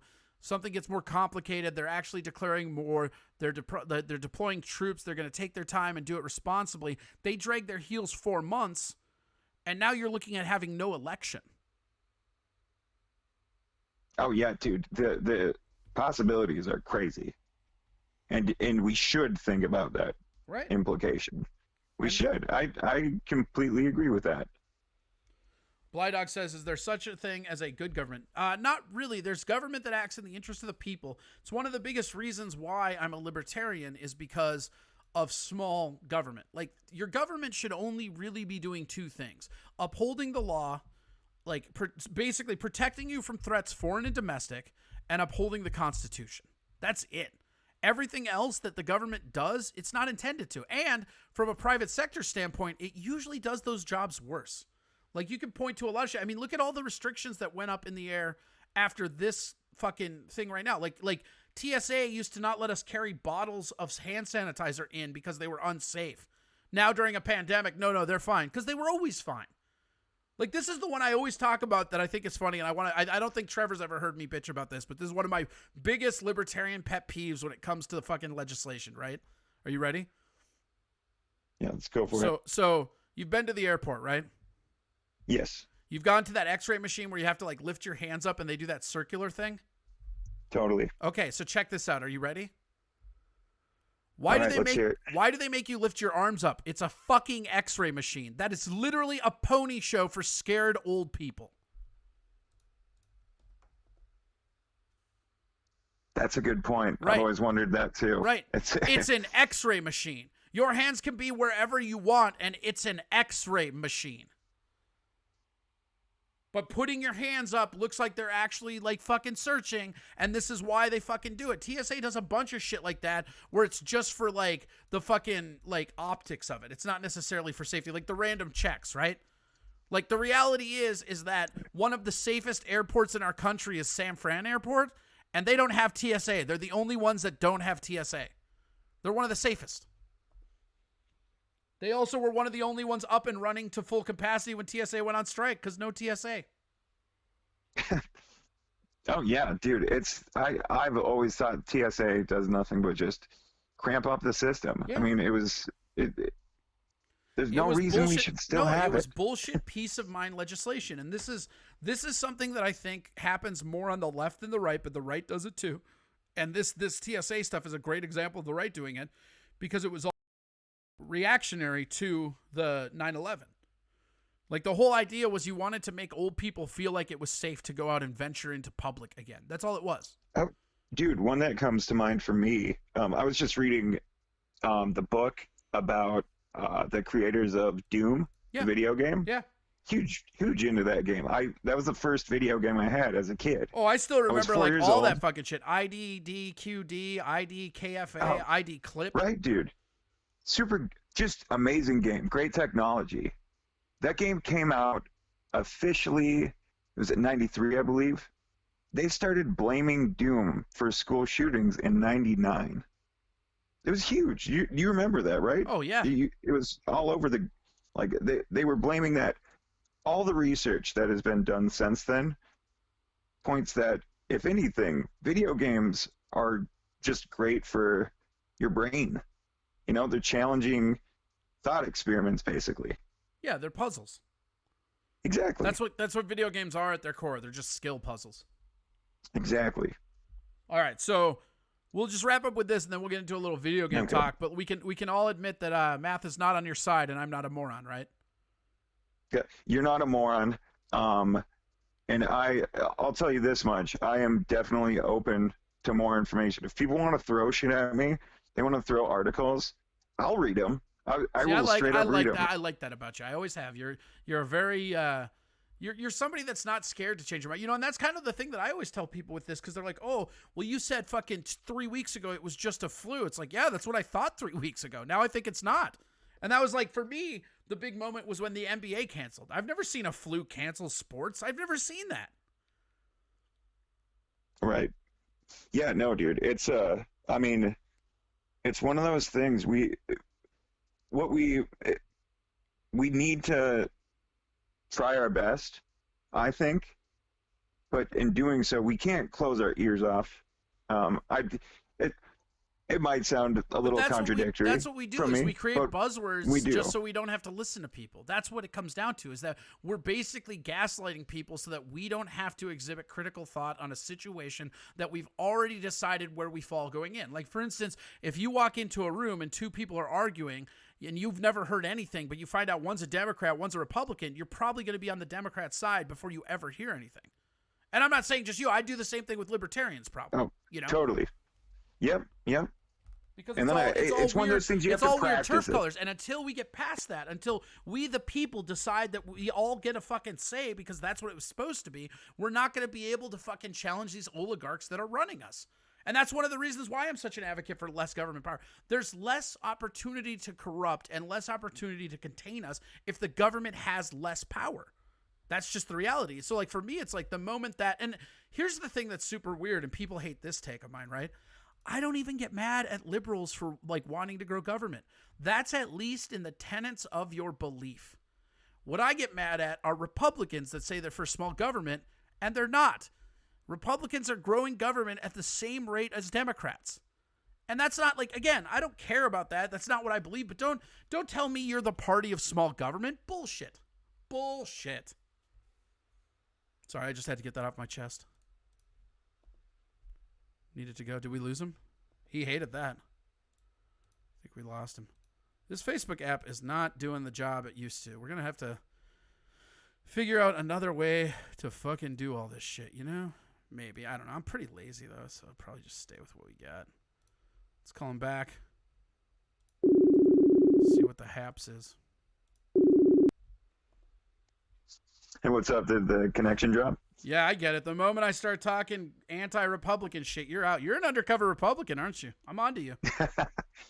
Right. No.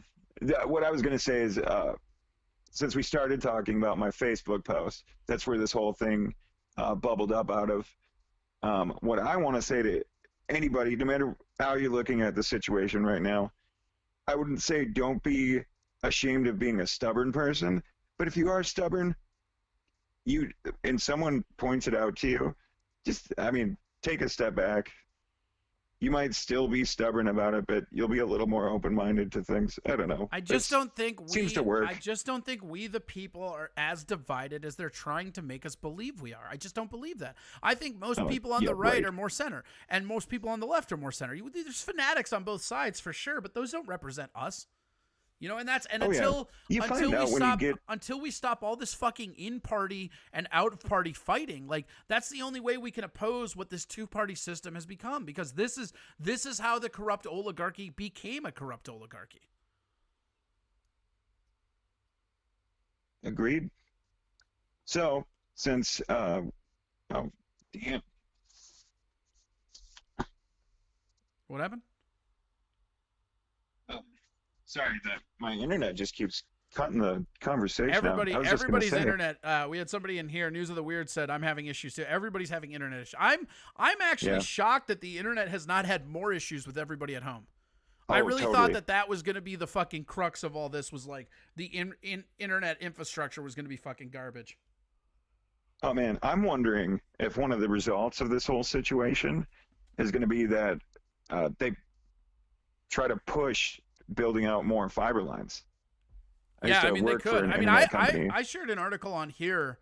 It was on Reason that I thought was just phenomenal, and it was talking about how this pandemic is actually jump-starting the 22nd century because of the fact that we have so many apparatuses that we could be using with the internet that we should have been using a long time ago, but now it's forcing everybody to do it, you know?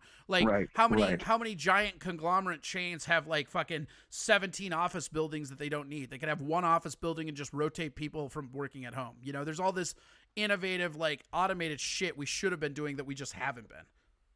Oh, totally.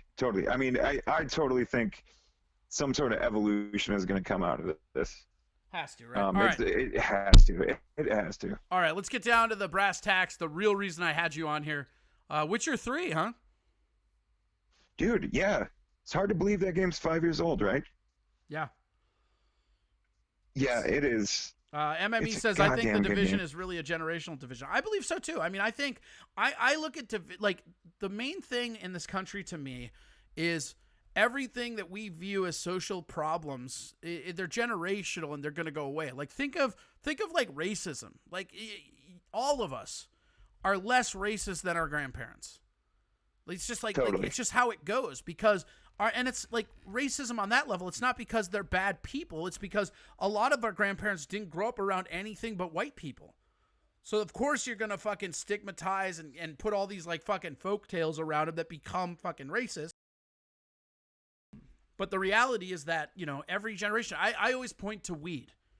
You find me somebody over the age of 40 that under the age of 40 that genuinely gives a fuck about weed. They're not there. The people that care about weed are like fucking 60 plus. And it's not even all of them. Right. Yeah, it's one of those things where, I mean, you go back and you look at the kind of media that was coming out, as in like, what's the famous movie? I've watched it. I've actually watched it. It's Reefer Madness, right? Yeah. That was supposed to be educational. Yeah, that's funny. And I didn't even think about that. Yeah. Yeah, they have like a little. The director goes out and does a PSA before the movie starts. It's one of those things where maybe, like at the time, people genuinely believed it was bad like that. And then some people never thought to double check what their opinions on the subject were. Some people do. God, my parents used to hate it. That was the one thing we couldn't do. And that was the one thing I did in high school. Yeah. Was smoke weed. You know, that's I didn't drink. That's like me and my mom. My mom smoked all through my life and I smoked and she got real mad about it, you know, but like that's the whole thing is that it's everything is generational, you know? Like, look at how far just like anti-bullying has come. And I'm not talking about those weird ass campaigns. I'm talking about like kids fucking, there used to be knife fights in school all the time. Like not to put it, I was talking about this with somebody else that when you talk about school shootings, right? The thing about school shootings that's interesting when you look at it as a metric is that school shootings are at an all-time high from what they've ever been in America. Like we constantly are beating our own record. A lot of that is because any gun that's discharged on school property where somebody is accidentally hurt, even if it's like a gun goes off and they fall, they call that a school shooting, right? But the thing about it that's crazy is that violence, not gun related in the school, has dropped significantly in the last 10 years. And I think a lot of that is because just society is changing and we're getting past a lot of the shit that we were on. And our kids will be less racist than us. We're less racist than our grandparents, you know? And the whole thing, like with medicinal, so I mean, fucking our grandkids might be the ones that legalize medicinal cocaine. I mean, the world changes. Oh yeah, dude. You hope that it continues to do this trend towards just general well-being going up. You know, it's kind of nice to think about that right now. It's harder to be super optimistic when you're in your room all day, you know. This is the first time I haven't had a headset on in like a week now. Yeah, I mean that's just, exactly. I mean, they're playing video games or doing this, right? So, all right, back to video games. Witcher 3. Back to video. Pretty games. Pretty fun game. I'm liking it so far. Oh yeah, dude. It took me a second to get into it because like it starts so fucking slow. Oh, it's so slow. And I know you're like me, where you really like intense combat in your video games. That was one of our. My only problem is that it's like points. too easy. Like I think as a Souls player, everything is too easy for me. Oh yeah, to me, I like that it's in there. I kind of am appreciating right now how easy it is because I just feel like a badass. Like I feel like when people are talking about Geralt, like if you're not playing the game, Geralt is the main character. He's the Witcher. They talk about how he's the greatest swordsman that ever lived, and I've never lost a sword fight. So it's like, well, fuck yeah, I am. I'm gonna be confident about it. The thing that gets me is how good the writing is. Yeah. Well, and that's what I really thought. Like, what really stood out to me was the writing, like you said. But I love how they have bonus content if you're playing it like Geralt would. Like, I think that's such an interesting way to incentivize players to be the character. You know, there's so many situations where if you react like how Geralt would, you end up with like a secondary quest, or you end up with like a plot point that you can't get otherwise. Yeah, exactly. Yeah, some of the stuff just ends. Like, it's weird, because if you understand his character, you know he's kind of selfless, but he's kind of selfish. And it makes it a nice, interesting gray He's like area. a pure neutral mercenary. That's who he is. Oh, yeah, totally. It's like if Deadpool weren't crazy and didn't talk shit.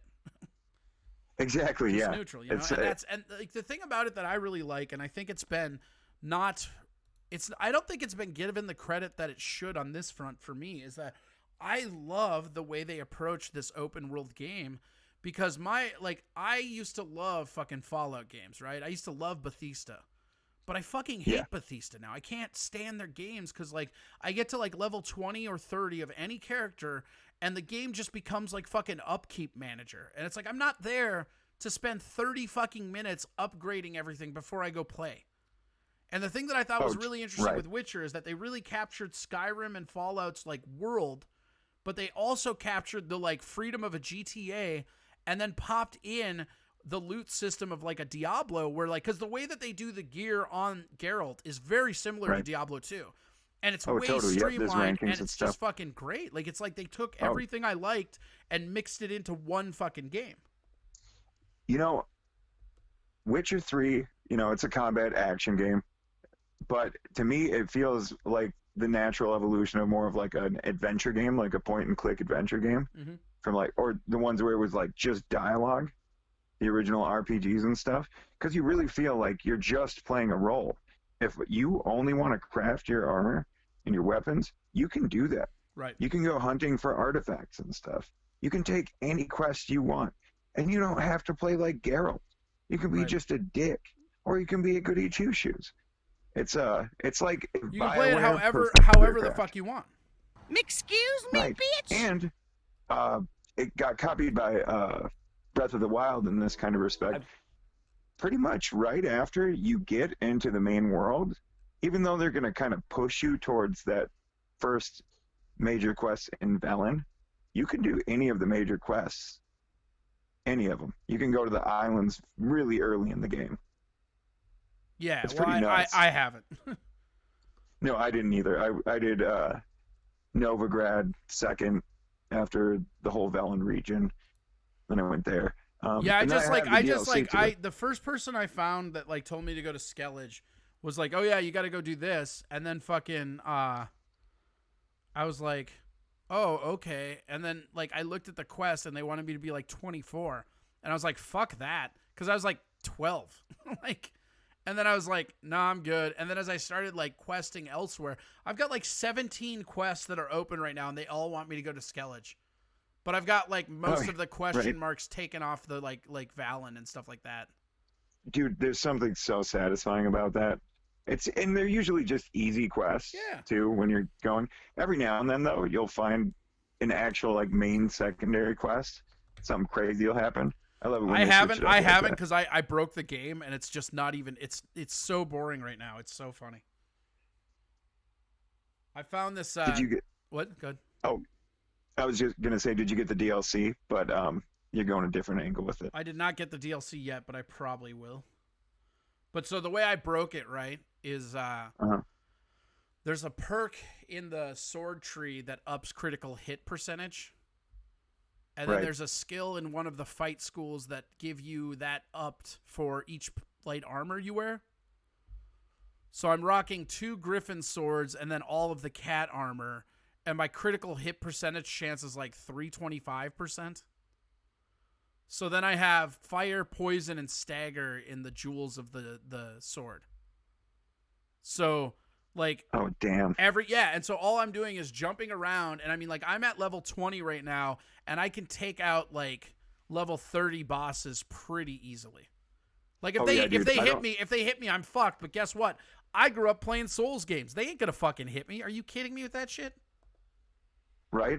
Have you been doing the crafting system for potions too? Yeah, I put one tree in the alchemy, and then I fucking have been fucking around with that. It's kind of fulfilling, actually. I really enjoy it. I'm thinking about putting some games on here. So I've been live streaming the games, but I do it on YouTube because I've been getting lower numbers on the games than I have running the show. Yeah, that's you kind of have to. I mean, if you want all of your views because of the video games, you have to go with what's popular. Like if you did Call of Duty right now, that would make you more popular. You'd have to be good, but it's kind of which what I'm are not. the kids watching?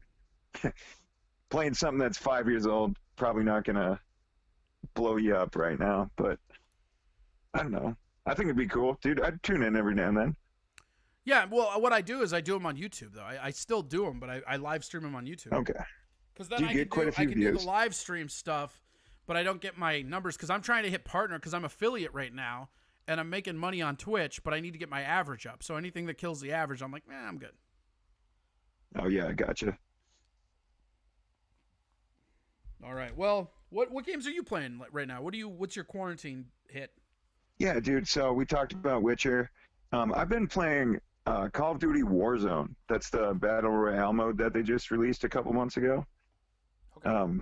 So it's not the first Call of Duty Battle Royale, but it's the whole thing, 150 people, either free for all or on teams of 3 or 4. And I've just been playing with my old buddies from high school, just to see what's going on. We were supposed to go to some concerts that got canceled, birthdays that got canceled, all that kind of stuff. So it's kind of a nice makeup for it. There's a lot of downtime in those games, so you end up just chatting, and right now it's the next best thing. Thank God the liquor stores are still open, and just have a few beers with your buddy across networks. And then beyond that, I was getting a little tired of the slow pace of The Witcher. I needed some little a little So had you more played difficult. Witcher before? Yeah, I got two Skellige on my PlayStation 4. Yep. For some reason, I sold the game. I don't know why. I think probably like Dark Souls 3 came out and I was broke, something like that. That's how it goes. Yeah, That's totally. why I got rid of my. That's But, why I got rid of my Spider-Man. Like Red Dead was coming out, and I was like, goodbye. Oh, dude, did you like Red Dead better than Spider-Man? I don't know. I like them both a lot. Spider-Man was damn near a perfect game, but It's so fun. Red Dead was really good too. But I hated the online play. Like, I think if the online play were better, and I hear they changed it around, it's better now. But like, the way that they made bullets currency, they're basically punishing people for screwing around. So it's like, and that's something nobody talks about with Red Dead, but it's like if you wanted to go fuck around with your friends, you had to go fucking hunting for 4 days the next time because you have to make up for, because how dare you have fun, you know? And that's kind of how it started to feel. Like me and my buddies used to go into the saloons, and this was like when I think it was still the beta of the online came out, but so Yeah, like right when the game came out. yeah, I should ask Cream of Jeans is in here. Cream of Jeans Studios. He does our music for our opening and a lot more music. You can go to Cream of Jeans Studios on YouTube and see the Monster Court stuff that we did and all the stuff that the studio does. Shameless plug. But he was one of them. And what we would do, and we would do this all the time, is we would go to a fucking saloon. I think Tovar even came one. Or no, he's on Xbox. We'd go into the saloon, right? And we would get absolutely shit-faced drunk like you can do, right? And then we would walk out into the streets and we would fist fight. And then eventually we would hog tie each other, drag us off, and then like at one point somebody got hung on a bridge or some shit. Like, I mean, it's super fun. Like, not like hog tied and hung, like not like fucking executed, you know what I mean? But like it was so silly and weird trying to fist fight when you were drunk in that game. And then that's so goofy. It's so goofy, and it was so fun. It was the funniest thing ever because we weren't wasting bullets, and we're like, fuck you, guy. And, like, everybody on the server can hear you. So, like, at one point, I don't know who was with me, but at one point, it was, like, 8 of us on a server, and we had, like, man, I don't even know. We had a bunch of real-life players sitting around watching our fucking drunken fight club. And then they updated it. They updated it to the next version. And the moment you hit somebody outside in town, the cops get alerted. Like, they just took it away. And it was just fucking garbage. Made me sad. God. See, that's what I've always thought would be sweet in, like, a Grand Theft Auto or Red Dead is the chaos. It doesn't have to exist. But, like, it can. Right. Well, that's like those people that make Grand Theft Auto or Red Dead. Like, I remember when Red Dead came out, and they had this, like, dude, like, on, like, I think it was CNN, showing, like, somebody shooting a feminist in the head. And, like, this old-ass reporter that doesn't understand game programming, he's like, why would you program something like that in there? And he goes, we didn't. And he's like, what? And he goes, yeah, they're just open variant variables. You chose to do this in this game. We didn't program that in. And it's really funny to watch old people not understand. Like, that's my biggest problem with the government right now. It's like, you're going to fucking put, like, internet laws down, and most of you are fucking 70 and don't even know how to turn on your own computer. Get fucked. Well, that's especially right now. It's like, okay, you expect everybody to be like all these young people being in school. What about for people who don't have good internet? It's like, it's a strange thing. Like, do they make it a public utility? No, absolutely not. Fuck the government. The government. You don't think so? The government does everything this is worse. One of our opposition. Everything worse that you can do as a business, the government does worse. Look at the Department of Education, dude. That motherfucking branch takes 13% of tax revenues on the way in, right? It then redistributes it throughout the nation and taxes another 13% onto that. So 26% of all tax revenue going to education goes to the Department of Education. Meanwhile, test scores, graduation rates, none of that has risen since the 80s before that was, like, conceived. Like, it's just, we do this shit all the time as a nation where we want to fucking help everybody out, so we just decide this is how we're going to do it, even if it doesn't do anything. And now there's no way to get rid of it, because if you say, hey, we should get rid of the Department of Education, people are like, oh, this batshit lunatic. Like, it's just like, but it's not. That's what it is. That was a lot to take in, I know. Sometimes I get a little ranty. Dude. yeah. I never knew that about you, man. This is all news to me. I'm putting air horns over you right now. There's air horns. You can't hear them, but there's air horns. Sick. Fuck Dude, yeah! Wait, love you it. wanna It was just give me a Skull Vikings real quick? Skull, dude. There you go. You got the skull horn on you. It's pretty great. Sweet. I'm excited about it. Yeah, I mean it's cool. How excited are you for Elden Ring? Oh, dude, I cannot will be so wait, dude. disappointed Like if it gets delayed. I'm gonna be like just disappeared when that game comes out. Like it's like that and like Last of Us 2. Oh my God, yeah. When those games come out, I might just take a hiatus from life, dude. I think I'm just gonna write a suicide note and move to Arkansas and play them there. People will be like, I never saw it coming, and then when I show back up, they'll be like, I did see this coming though. With Elden Ring, I think what they're doing is just so cool. I mean, yeah, I love giving Martin George the R. reins Martin. to craft the world, and then leaving everything else up to fucking what is it? Exactly. Wheresoft? Yeah, What the fuck is that company called? Why can't I? FromSoft. FromSoft. God damn it! I was so close. Yeah, dude. I mean, that guy knows how to. He's just a master at subtlety in video games. Subtle storytelling, I should say. Well, and the If other you wanna thing dig in, with there's the Dark connecting Souls dots. games that I don't think he gets enough credit for is fucking map design. I don't know of any other franchise that has a better map that fucking like I loops think he around. does get credit. I've read a lot of articles. I mean, just touting how Bloodborne, important it was. Yharnam might be my favorite level of a video game ever. Dude, Bloodborne is the Castlevania in 3D you never knew you needed. Like it's perfect for that gothic look. Well, that's like And then Sekiro. Dark Souls- Sekiro's like the best Tenchu game that was ever made. Oh, dude, right? Everybody thought it was going to be Tenchu, and then it just turns out it's better. That game the is so stealth fucking isn't good. super frustrating. I think Sekiro's my favorite FromSoft game. They just keep making better games. Yeah. Well, I think for me, just the addition of the jump, because none of the other ones had jump.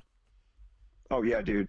Being able to almost Spider-Man your way to different buildings and ledges and stuff. So great. I mean, there's so much complexity in it too.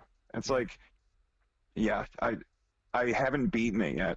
I've missed so much to that game so far. For what? But Oh, right now, Sekiro, I just dude. don't want to beat Sekiro, it. right? I beat the like fucking fire elemental guy, right? But I still have not beat that game. I am stuck on the fucking Sword Saint. I can get that motherfucker down to his fourth form rather, every single time I play, but then I just fucking get rocked. And I've watched countless tutorials. Like that's what I love about the Dark Souls games is like you can watch a tutorial that doesn't mean you can do it. # get good. Totally, right? It's a skill. It's weird. But that's what I like about it too. Like when you are good at it, it's not because you figured out how to cheese it, even though some of the older games are very cheesable. I mean, my only thing was like Dark Souls 3, I fucking absolutely like fucking cheesed the fucking pyromancy in there.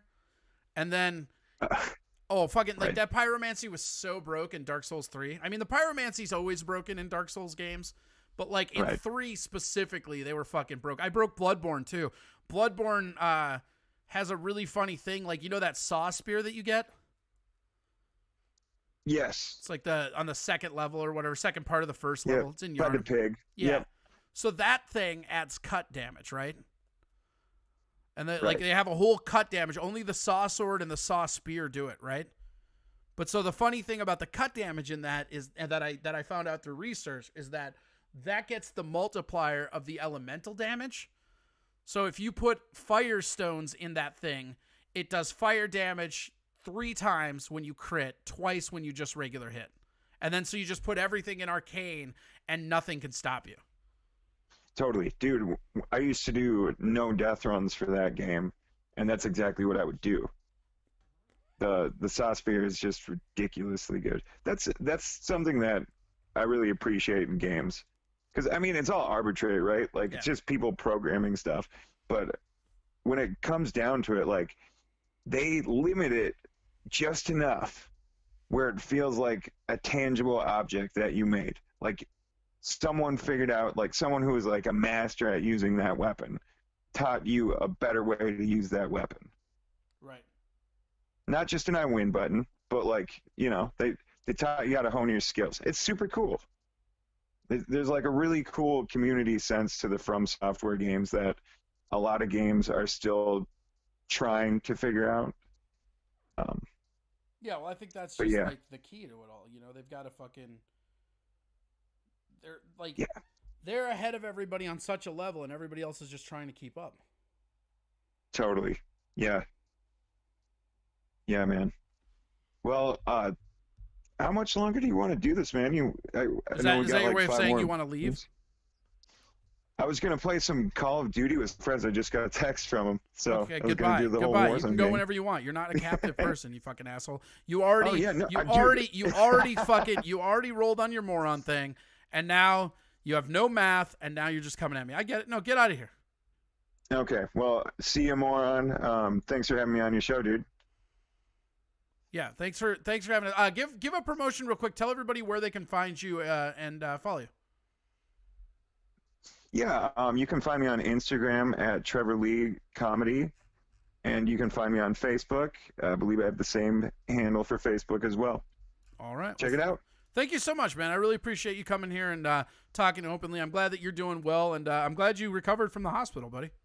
Hey, thanks a lot, man. I hope the next time I see you is actually face to face. Oh God, wouldn't it be awesome if the next time we see each other we're telling dick jokes? Oh, dude, I'd love it. I miss the stage so much. Me too, man. I miss get it. sad about it. Like the desert misses rain. Oh yeah, dude. It's I'm gonna not. be a Hey, good time for comedy. I'm not proud of that one, but there we are. Hey, dude. It's been a while. I'll give you a little slack, okay? Been a while. Do I get slack for that one too? No, Oh, I'm hanging up now. Fuck. All right. Goodbye. That was Trevor Lee. I love Trevor because you can really fucking challenge his viewpoints, and he never really gets mad. He understands how to think about shit, you know, and that's in this world that we're in. That's becoming less and less common that people can just fucking understand and fucking get to a point where they can take information in. I mean, like it's weird to think about, but being open-minded is almost like a specialty ability these days. Like it's not something that's really included or anything else. It's just kind of frowned upon, you know? Like, God forbid. Let's see here.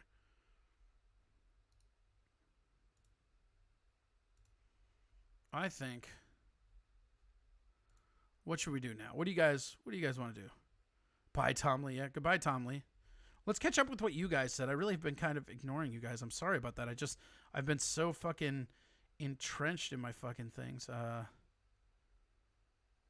Tovar says, I think they were absolutely releasing a bioweapon. They're the World Bank. Yeah, I just don't. I'm not on board with that anymore. I think I've changed my opinion on that. Ellie says the X-ray picks up the weirdest shit. Yeah, no, you're not wrong. The X-ray, like you don't have to lift your arms. It's fucking garbage. I yacked over that machine all the time. All right, that's pretty good. It's pretty great. Magi Cosmos. I'm actually here for the whole show for once. Yeah, that's awesome because you probably don't have to work tomorrow, huh? I don't know. Wait, why? Okay, question. Why is it Magi Cosmo and not Magic Cosmo? Because wasn't it Magic before? Is this a different account? Are you fucking catfishing? What the fuck's happening here? Very weird. Yeah, let's see. You know what? Let's cover that up. Bloop.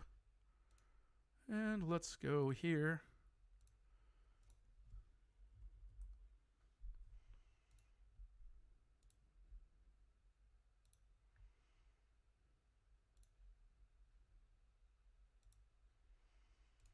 We'll just call up Tova right away. Let's do that. We'll get that out of the way. Hello. What up? Hey, what's up? What's going on? Not much. Let me turn this down. What's going on? Good, are you? Yeah, pretty good. You've had a good show so far. Oh, thanks. I don't keep track of that shit. I got a really good picture of you and Tom hugging with James Wells lurking in the background. I'm looking at us grab each other's boobies. I'm gonna go piss. Talk to him. I'll be right back. God, I was really drunk for that picture. That was last summer. I have a beer in my pocket, and that sounds like something I would do. Yeah, it sounds like something I would do. I think I was being carried somewhere. What's going on, guys? How you guys doing? I shared my my gamer tag earlier. If any of you guys, what's going on, Freaky Deaky? If any of you guys are on Xbox and you want to hang out, I know Corey's a PlayStation guy. We argue about that all the time. But I play a lot of GTA, a lot of Forza, a lot of Red Dead. I play Red Dead sometimes, but not so much anymore. Tovar for the win. Yeah, you know what? I was actually reading up more on Sweden while I was waiting for the phone call because I never know when Corey's gonna call. So like, I was just it's crazy what's happening over there right now. Yeah, do it. Anybody that wants to, like, as soon as I get done here, I'm gonna be jumping into Grand Theft Auto, and I got like all kinds of like money and toys. So like, I like hanging out and making other people money. I also play a lot of Red Dead, and like I said, Forza is my go-to, but I don't play a lot of that because all my friends play GTA because they don't like when I kick their ass all the time on Forza. So yeah, the freak. All right, I'll go back to you after this is done. And what are you doing? Oh, just panhandling for friends? Yeah, man, I'm panhandling for Xbox friends because I'm lonely in the apocalypse. Oh, it's a lonely apocalypse for Tovar. Poor guy. All my other friends have substandard gaming systems. You're spelling. You said superior wrong. That's weird. No, I don't think so.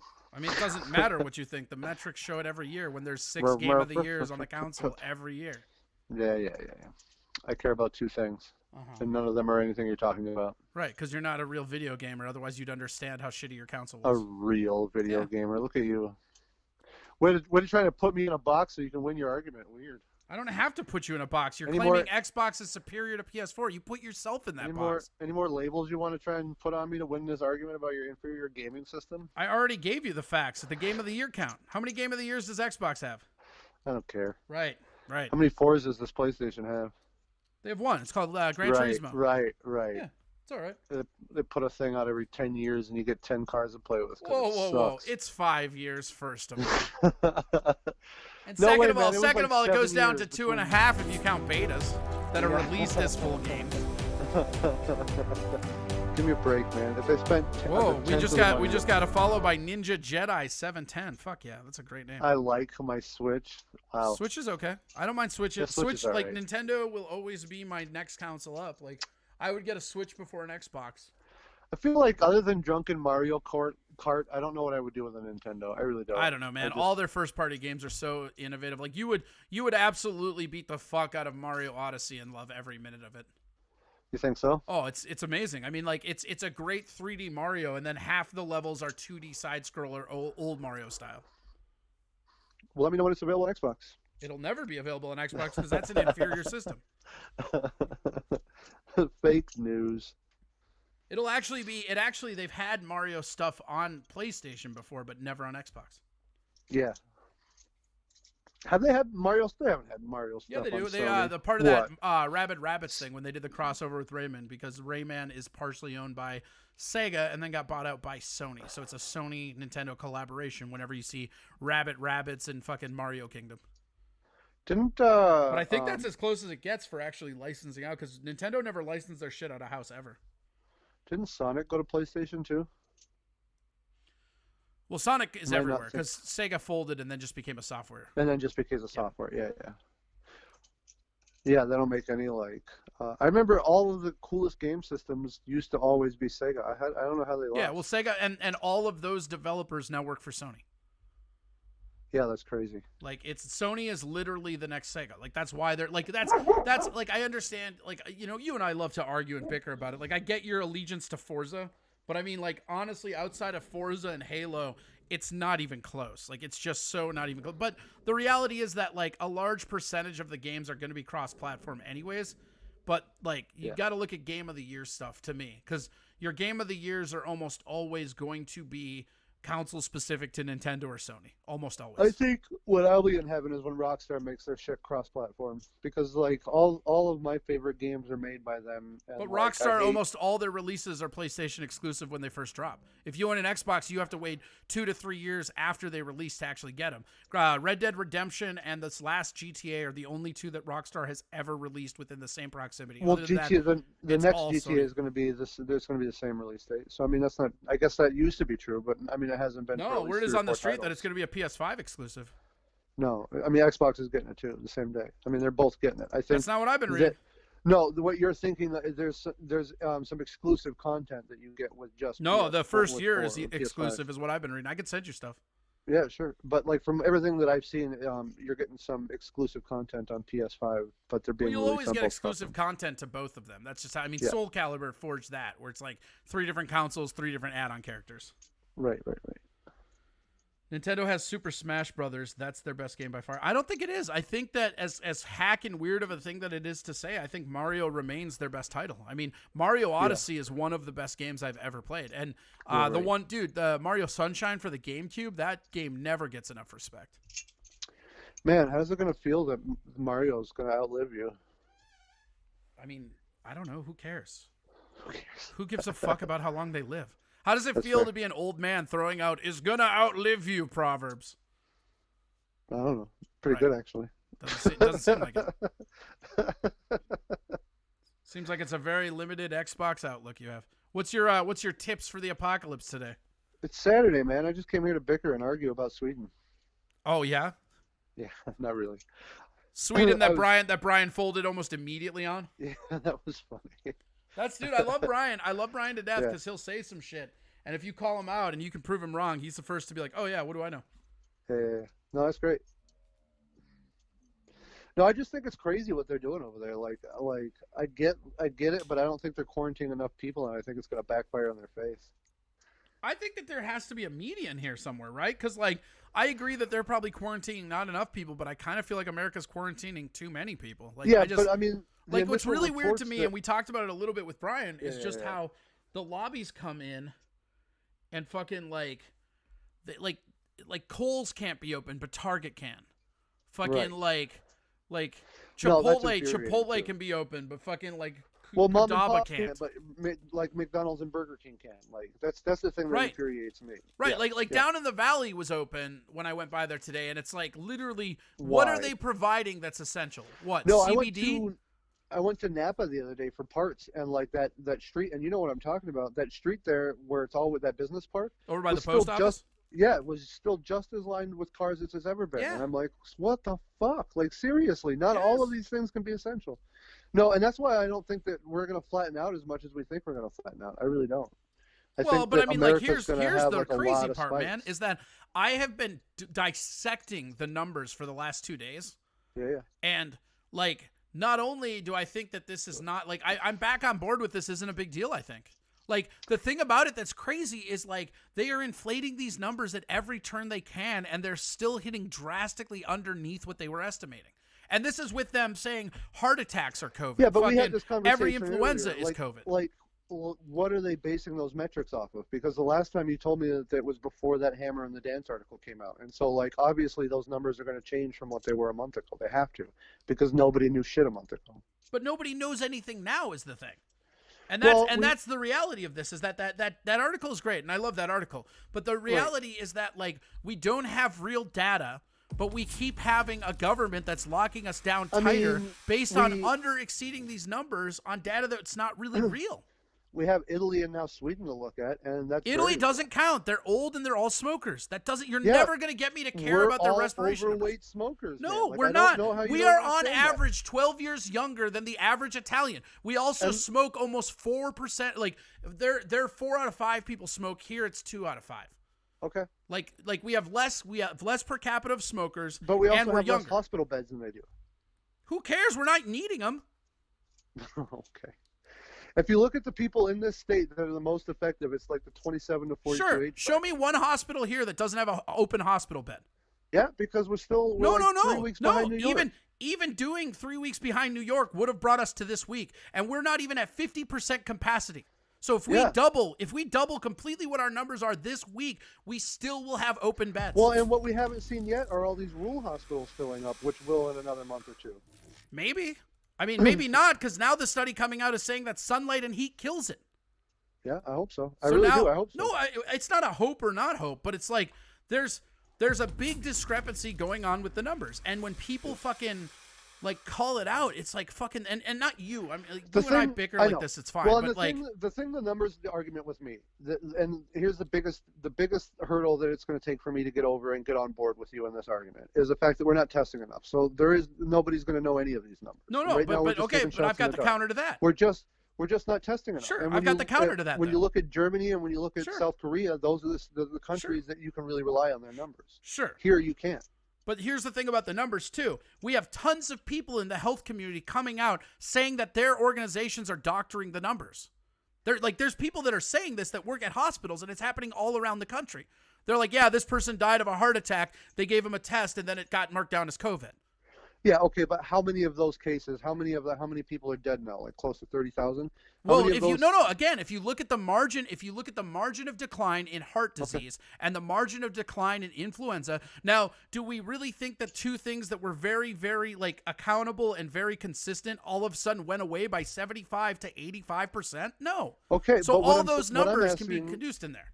Okay, but then take those away from that 30,000. Correct. You still have a very big fucking number. You don't have a very big number. You have a very small number compared to locking people down and taking away their rights. Maybe. I don't know. Like I said, I'm still on the fence about it. Oh, I am too. I'm not. Hey, you just caught me on a day where I'm like, it's no big deal. I keep going back and forth on this like you would not believe. Yeah, I know. Like it's like, and it's every time I read something, because like that's the thing that you have to be with. What's happening in Sweden right now? Look, and because they're the model to look at for what's going to happen for a society that does nothing. They're the ones to look at. But they didn't just do nothing. They're requiring people to social distance on their own accord, and they are manually quarantining what they consider high risk. Sure. But they still have 17 times the death rate of all of the countries that neighbor around them. I'm saying, man, I pay attention to them because they're the model for what's going to happen to countries that do nothing. They're the model right now. But they didn't do nothing, is my point. So before I said there was two models, right? Well, there's three models. What is the population of Sweden overall? I'll look it up. You'll have to look it up. Okay. But here's the three models, right? There's the Chinese model, there's the South Korean model, or I guess you can call it the South Korean and the German model now. And the Swedish model. And we're going to see which one plays out and which one works better. We've chosen the Chinese model. Sure. Well, maybe. We don't really know what the Chinese model is. Because the Chinese model is basically lie about it and cover it up. That's the Chinese model. And that's what we're doing. We're lying, we're covering up, we're fudging the numbers, we're forcing everybody inside, and we're just throwing a shitload of propaganda out. And depending on how bad it is how bad the military state is in your area. In New York, I would hate to live in New York right now. Yeah, 2 weeks ago, they were sending fucking police door to door in Rhode Island. Right, but that happens every time there's a crisis. Like your populous areas, like LA and New York, are always going to be the worst places to be when shit like this happens. Right. But I mean, that's where you're also going to see the highest infractions from the police state. 10 million is the population of Sweden. Okay. 10.23 million. And as of right now, they have... Thursday it was over 1,200, so I'm sure it's shot up quite a bit for deaths. Hold on. Sweden. And I was just reading an article that talked about like how all the neighboring countries have 17 times less 1,500 is their official deaths right now. Yeah. So it jumped up another 300 since Thursday. So yesterday they had 111 new deaths. Okay. But their cases, they had 600 new cases. Yeah, so I mean, that's the thing that's so fucked up about this is like all the data that we're reading, you, me, and everybody, like we won't really know the numbers for 2 weeks. No, we won't. And that's why I think it's important to look at the three models because we're the Chinese model, the South Korean and the German model, I think is the most effective and is going to be the one that does the best. And then there's the Swedish model. The most effective one is Taiwan. That's the most effective model we have. How so? Because they had the least amount of cases in ratio. They still have like under. But they're following the South Korean model. That's why. That's what I'm saying. No, they're not. They didn't do basically anything. They're doing route tracing and they're doing more testing than we are. No, all they did, Taiwan, they are not. Taiwan cut off their border, and they haven't really done much outside of that. They basically stopped people from China from coming in, and the problem wasn't really a thing. Okay, well, I'll look more into it then. Taiwan's really weird because, like, they're right next to China, and, like, you'd think that they would have got fucking, like, more, you know? But, like, they quarantined, like, their own... They had, like, 700 sailors that came back that they just quarantined, even though they're nothing. I heard we let, like, 3,500 people into the country from, like, November to January from China into this country. Mm-hmm. Like, I think if we would have done the same thing and just shut it down completely as soon as the word got out, it'd probably be fun story too. Look into it with the Taiwan stuff, and they were like one of the first people trying to tell people that, like, hey, they're not really being honest with this. Yeah. So, I mean, in that regard, if they close down their borders, I mean, then if that's true, then there'd be four ways. If you caught this beforehand and completely close down your borders and don't let anyone in or out, that's another way to deal with it. But they still had, like, what's weird with Taiwan is they still had cases, but they didn't have any communicable spread after the, like, initial, like, you know how when Minnesota first started getting cases, it was like 7, and then, like, the next day it jumped up to 50? In Taiwan, for whatever, it's like that 7, but then the next day it was still 7. Right. It's a very weird thing. I don't know. I think, like, the thing about Sweden, though, is, like, you can't say whether or not their method is working or not. You can say it's risky, and you can say that it looks like it's not holding out right now, but again, like you said, we won't even know. Well, and that's Brian's argument, because Brian, our friend, is championing the Swedish argument, and that's why I've been, like, just researching a bunch, because I think it's kind of ridiculous. I think it's causing a needless death. Maybe. I mean, here's another, if you want to go completely outside of the box, here's another aspect of it, too. We won't even know what's needless death until we understand how this hurt herd immunity. Yeah. Because that's the other thing, too, is, like, there's definitely no... until there's a vaccine. That's what I'm saying. Well, kind of. It depends on what it is. I mean, you'll have people that are immune, but, like, there'd be no benefit for them being in or out of a herd. You know, vaccine is what sometimes those people getting immune is how the vaccine is created and is attributed to herd immunity, though. Is all I'm saying. I was reading an article today about how there was this plague in Louisiana in the 1800s, and how, like, yellow fever, and how, like, the people who weren't susceptible to yellow fever, it kind of gave them an extra status symbol over other people. And I can definitely see that with this. Yeah, a lot of fantasy books are based on that. That's like what dragon blood is and a lot of shit. Yeah. Well, I could definitely see, like, people that have gotten SARS and gotten over it, you know, on the other side of it, you know, being, like, cleared for all kinds of, like, shit, you know, like in factories and stuff where they're going to have a lot of problems keeping people healthy and shit. News of the Weird says, is it true some people are locked down in towns? Yeah, some towns are locked down. Detroit's got a lot of weird shit going on right now for their lockdown stuff. Like, look into what is it? Detroit, whatever the fucking county is that Detroit City's in. They're doing a lot of fucking weird shit for lockdown. Yep. MME says, I call it the chickenpox method again. Question is it working? Yeah. Well, and that's the thing is, like, we're like, there's 3 to 4 methods out there right now to how to deal with this, right? Every single country that you can see, you can pretty much categorize it into one of those 3 to 4 categories, right? So, like, we're going to see in the next 2 months which one was the best model going forward. My bet is on the South Korean and the German model. I mean, maybe. Who knows? It's so weird. 10 million. Sweden has less assholes than Minnesota and Wisconsin combined, though. It's pretty good, Rusty Grammar. Singapore is legit. They are liberated. Okay. Yeah, but think of Taiwan. Hold on, I'm catching up on these. I thought Taiwan isolated. They did. That's what I'm talking about. News of the Weird. I heard some in Minnesota. Yeah, there are some places in Minnesota that are locked out. Like in the Twin Cities, we're at a stay and shelter until May 4th officially. But I just had a person on who is a lobbyist. You can go back and watch the thing, and he can't say for sure, but he's got insider information on that stuff, and he seems to think middle or end of May. Rusty Grammar says, Taiwan isn't governed by the People's Republic of China. Yeah, nobody said they were. What does that have to do with anything? However, does anyone know if Hong Kong is dying from SARS? Asking for a friend. He has a tennis... Oh, you fucking asshole. Nah, I'm all good. But yeah, like, no, the People's Republic of China is actually why they call it, like, the People's Republic of China is only called that because the Republic of China is a name that they put on Taiwan that Taiwan doesn't recognize. It's also why Taiwan's not allowed to join the UN. It's also why they don't have a council member on the World Health Organization. It's also why they're probably the biggest advocate of anti-China stuff, and they're one of the only news outlets that can get information that's not controlled by their state out on China. I keep telling this, like, hate the Chinese government. Chinese people are awesome. That's why Taiwan's the best. You get all of Chinese culture without Chinese government. It's absolutely the best. Well, don't they have their own brand of totalitarianism there, though? Everybody in Asia does. Asia is totalitarian. Yeah. That's just what it is. Like Japan, fucking Thailand, fucking all of it. Totalitarian. I mean, but it's weird to just see, it's like the best totalitarian. It's weird to see someone champion that, like any totalitarian form of government, I guess. Well, you could make the argument that recent things have shown us that, like, the problem with democracy or just, you know, any kind of, like, freedom-based governing is that you have too many Which channels. We haven't seen in 100 years here.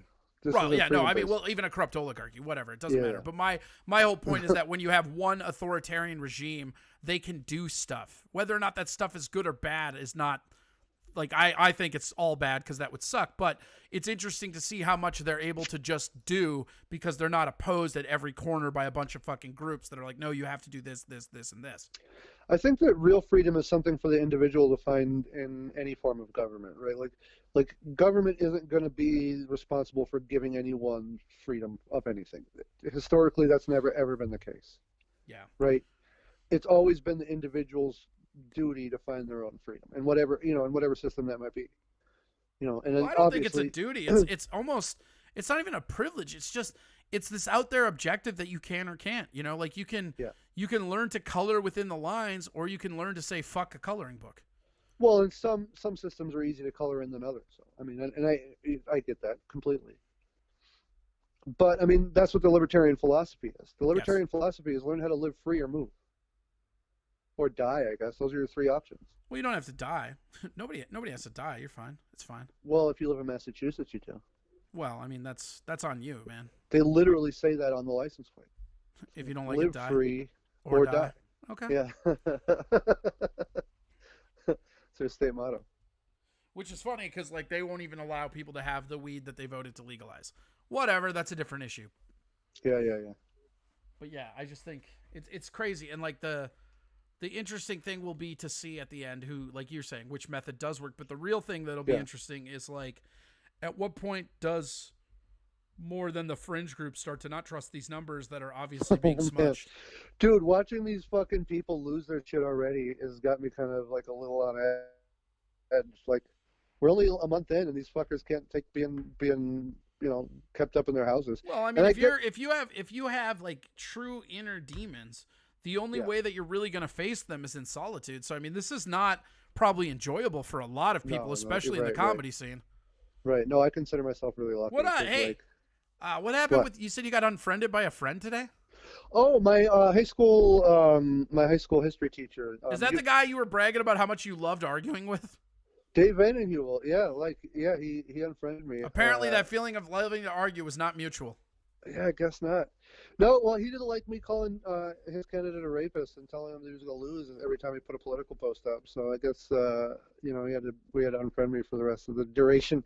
I just hope that, like, after the election, he can come back and listen to my point of view a little bit more, I guess, you know? Because he was really quick to just insult the libertarian position, like, oh, you just don't want any, you know, you don't want any government, you don't want any roads, you don't want. I'm like, first of all, like, you're generalizing the entire position of libertarians, like, and I'm trying to force it upon me to get me to argue that. Like, when have I ever said that I don't want roads? When have I ever said that I don't want child education? I just realized what government's good for, and it's taken me like 4 or 5 years to get here, but I know it now. The government's good at 2 fucking things, and that's getting money and running an army and a navy, and that's fucking it. That's it. That's the best that they can do, and everything else should be privatized. If you want education for your children, the government's really good at getting money. Why don't you let them collect money and give it to you, and then you go out and get your own education? If you want better than what the government can pay for, then you go out and subsidize the difference, you know? But give people, like, basic health care, give people fucking basic education, quit all these fucking wars, and you could probably raise enough off of like internet sales, booze, and drugs for taxes that you wouldn't even have to have individual income tax. You know? Yeah. Oh, yeah. Duh. And the Fed, Yeah. baby. And the Fed. Yeah. And that's what I'm saying. Like we just need to get to a point, and maybe we never do. Maybe like you said, it's humans are destined for totalitarianism. You know, like, and I think the optimist, as I grow older, in me just gets older and more weak. Because when I was younger, man, I used to think that we as humanity were headed for something greater, some collective consciousness where we took care of each other, and I don't think that's ever going to happen. I really don't. No, and I mean, not to say I told you so, but I've been telling you it wasn't going to happen for years. Well, whatever, man. Like, it's fun to dream about that. Like, I would love to see that one. It's also fun to dream about being a unicorn. It doesn't make it any more accessible. Corey, I am a unicorn. Disagree. Well, that's your right to, but you are wrong. No, I'm not wrong. You're wrong about that, and you're wrong about PlayStations. No, there's nothing about me that's wrong about those two things at all.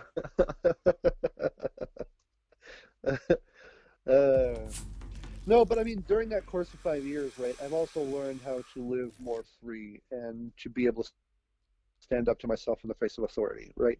And I don't think I would have done that without the libertarian ideas, you know, and just being able to learn how to argue.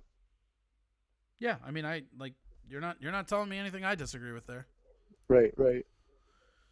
All right, well, hey, I'm gonna let you go. We're just about at time here. Yeah, thanks for having me on the show, man. For sure. Tell people where to get a hold of you. Facebook, Stephen Tovar. Monday, I'm going to be on the news. I actually got a mouse this time, so I'm not going to go crazy using my own computer. So here, Tovarius_79, and then Wednesdays on Instagram, Stephen Tovar79. And then Friday. Friday on Facebook. Yeah, Friday. Yep, Facebook with friends on Friday. All right. Goodbye. Goodbye. That is Stephen Tovar. He is fucking out of here. Everybody wins. Where are we at? Oh God, we already came up on it. Did I have any? Let me just see if I had any shit that like I was trying to get, because I feel like we should get like fucking some where's you're going. Here's a weird masquerade thing I saw. Crazy little Japanese thing. This is for you guys. This is if you want to look up masquerade in Japan. This is fucking great.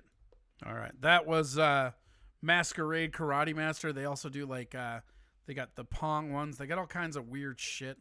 I fucking love it. That shit's great, right? Yeah, fuck yeah.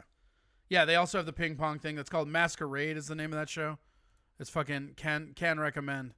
If you look up just Matrix Ping Pong or just Ping Pong, you'll probably get there. They also do a skydiving one that's real good. So that's something to really look out for. Let's see here. What do we got? I'm just trying to clear the board because last time we didn't get through a lot. So we're just going to try and get through all this shit. We got through the CNN stuff. Yep. We got through the Who. What's this one? Let's take a look here.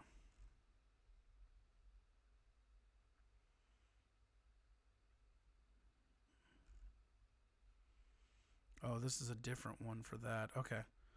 You know what? We're going to save that one for tomorrow. I think it's time that we move into the end phase. We had a really good... Yeah, isn't that great? Dude, like fucking look up Masquerade. Just type in Masquerade Japan.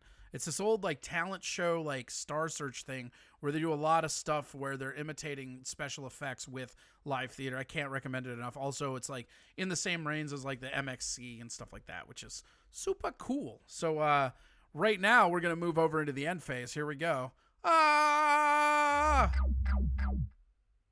Wait, hold on. I muted the sounds. It's not the same without the sounds. Here we go. Moving into the end round. Here we go. There it is. Shout out to Maggie Cosmo, who made it through a whole fucking show. Is that the first time you've ever made it through a show? I feel like you're never here at the end. That's super cool. I love that. I love that a lot, bro. Good job. You fucking did it, bro.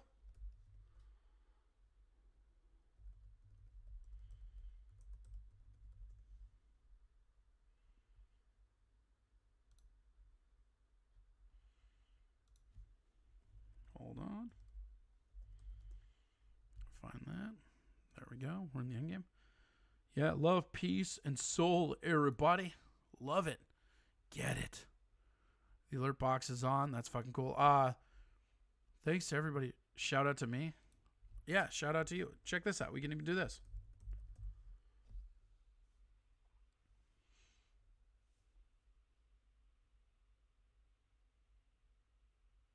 Night and weekend ones are hard with work. Yeah, I know they are, and I'm not mad at you. Like, I know you go back and you fucking thing.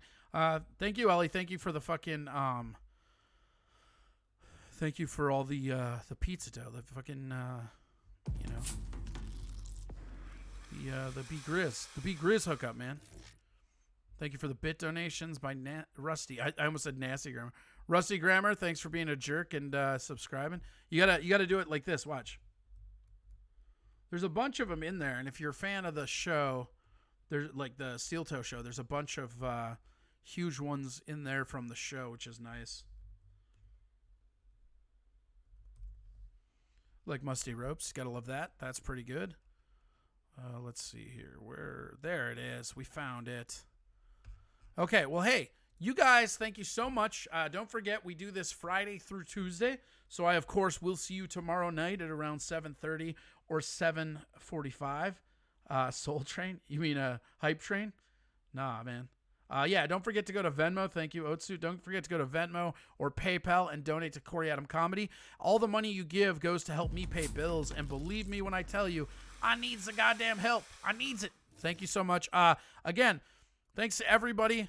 This has been awesome. We will see you tomorrow at 7:30 or 7:45-ish. Yeah, you guys have been awesome. Have a great fucking night, peeps.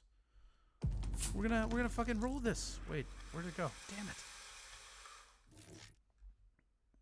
There we go. And there it is. I found it. Sometimes finding the music to play afterwards ends up being this big fucking ordeal.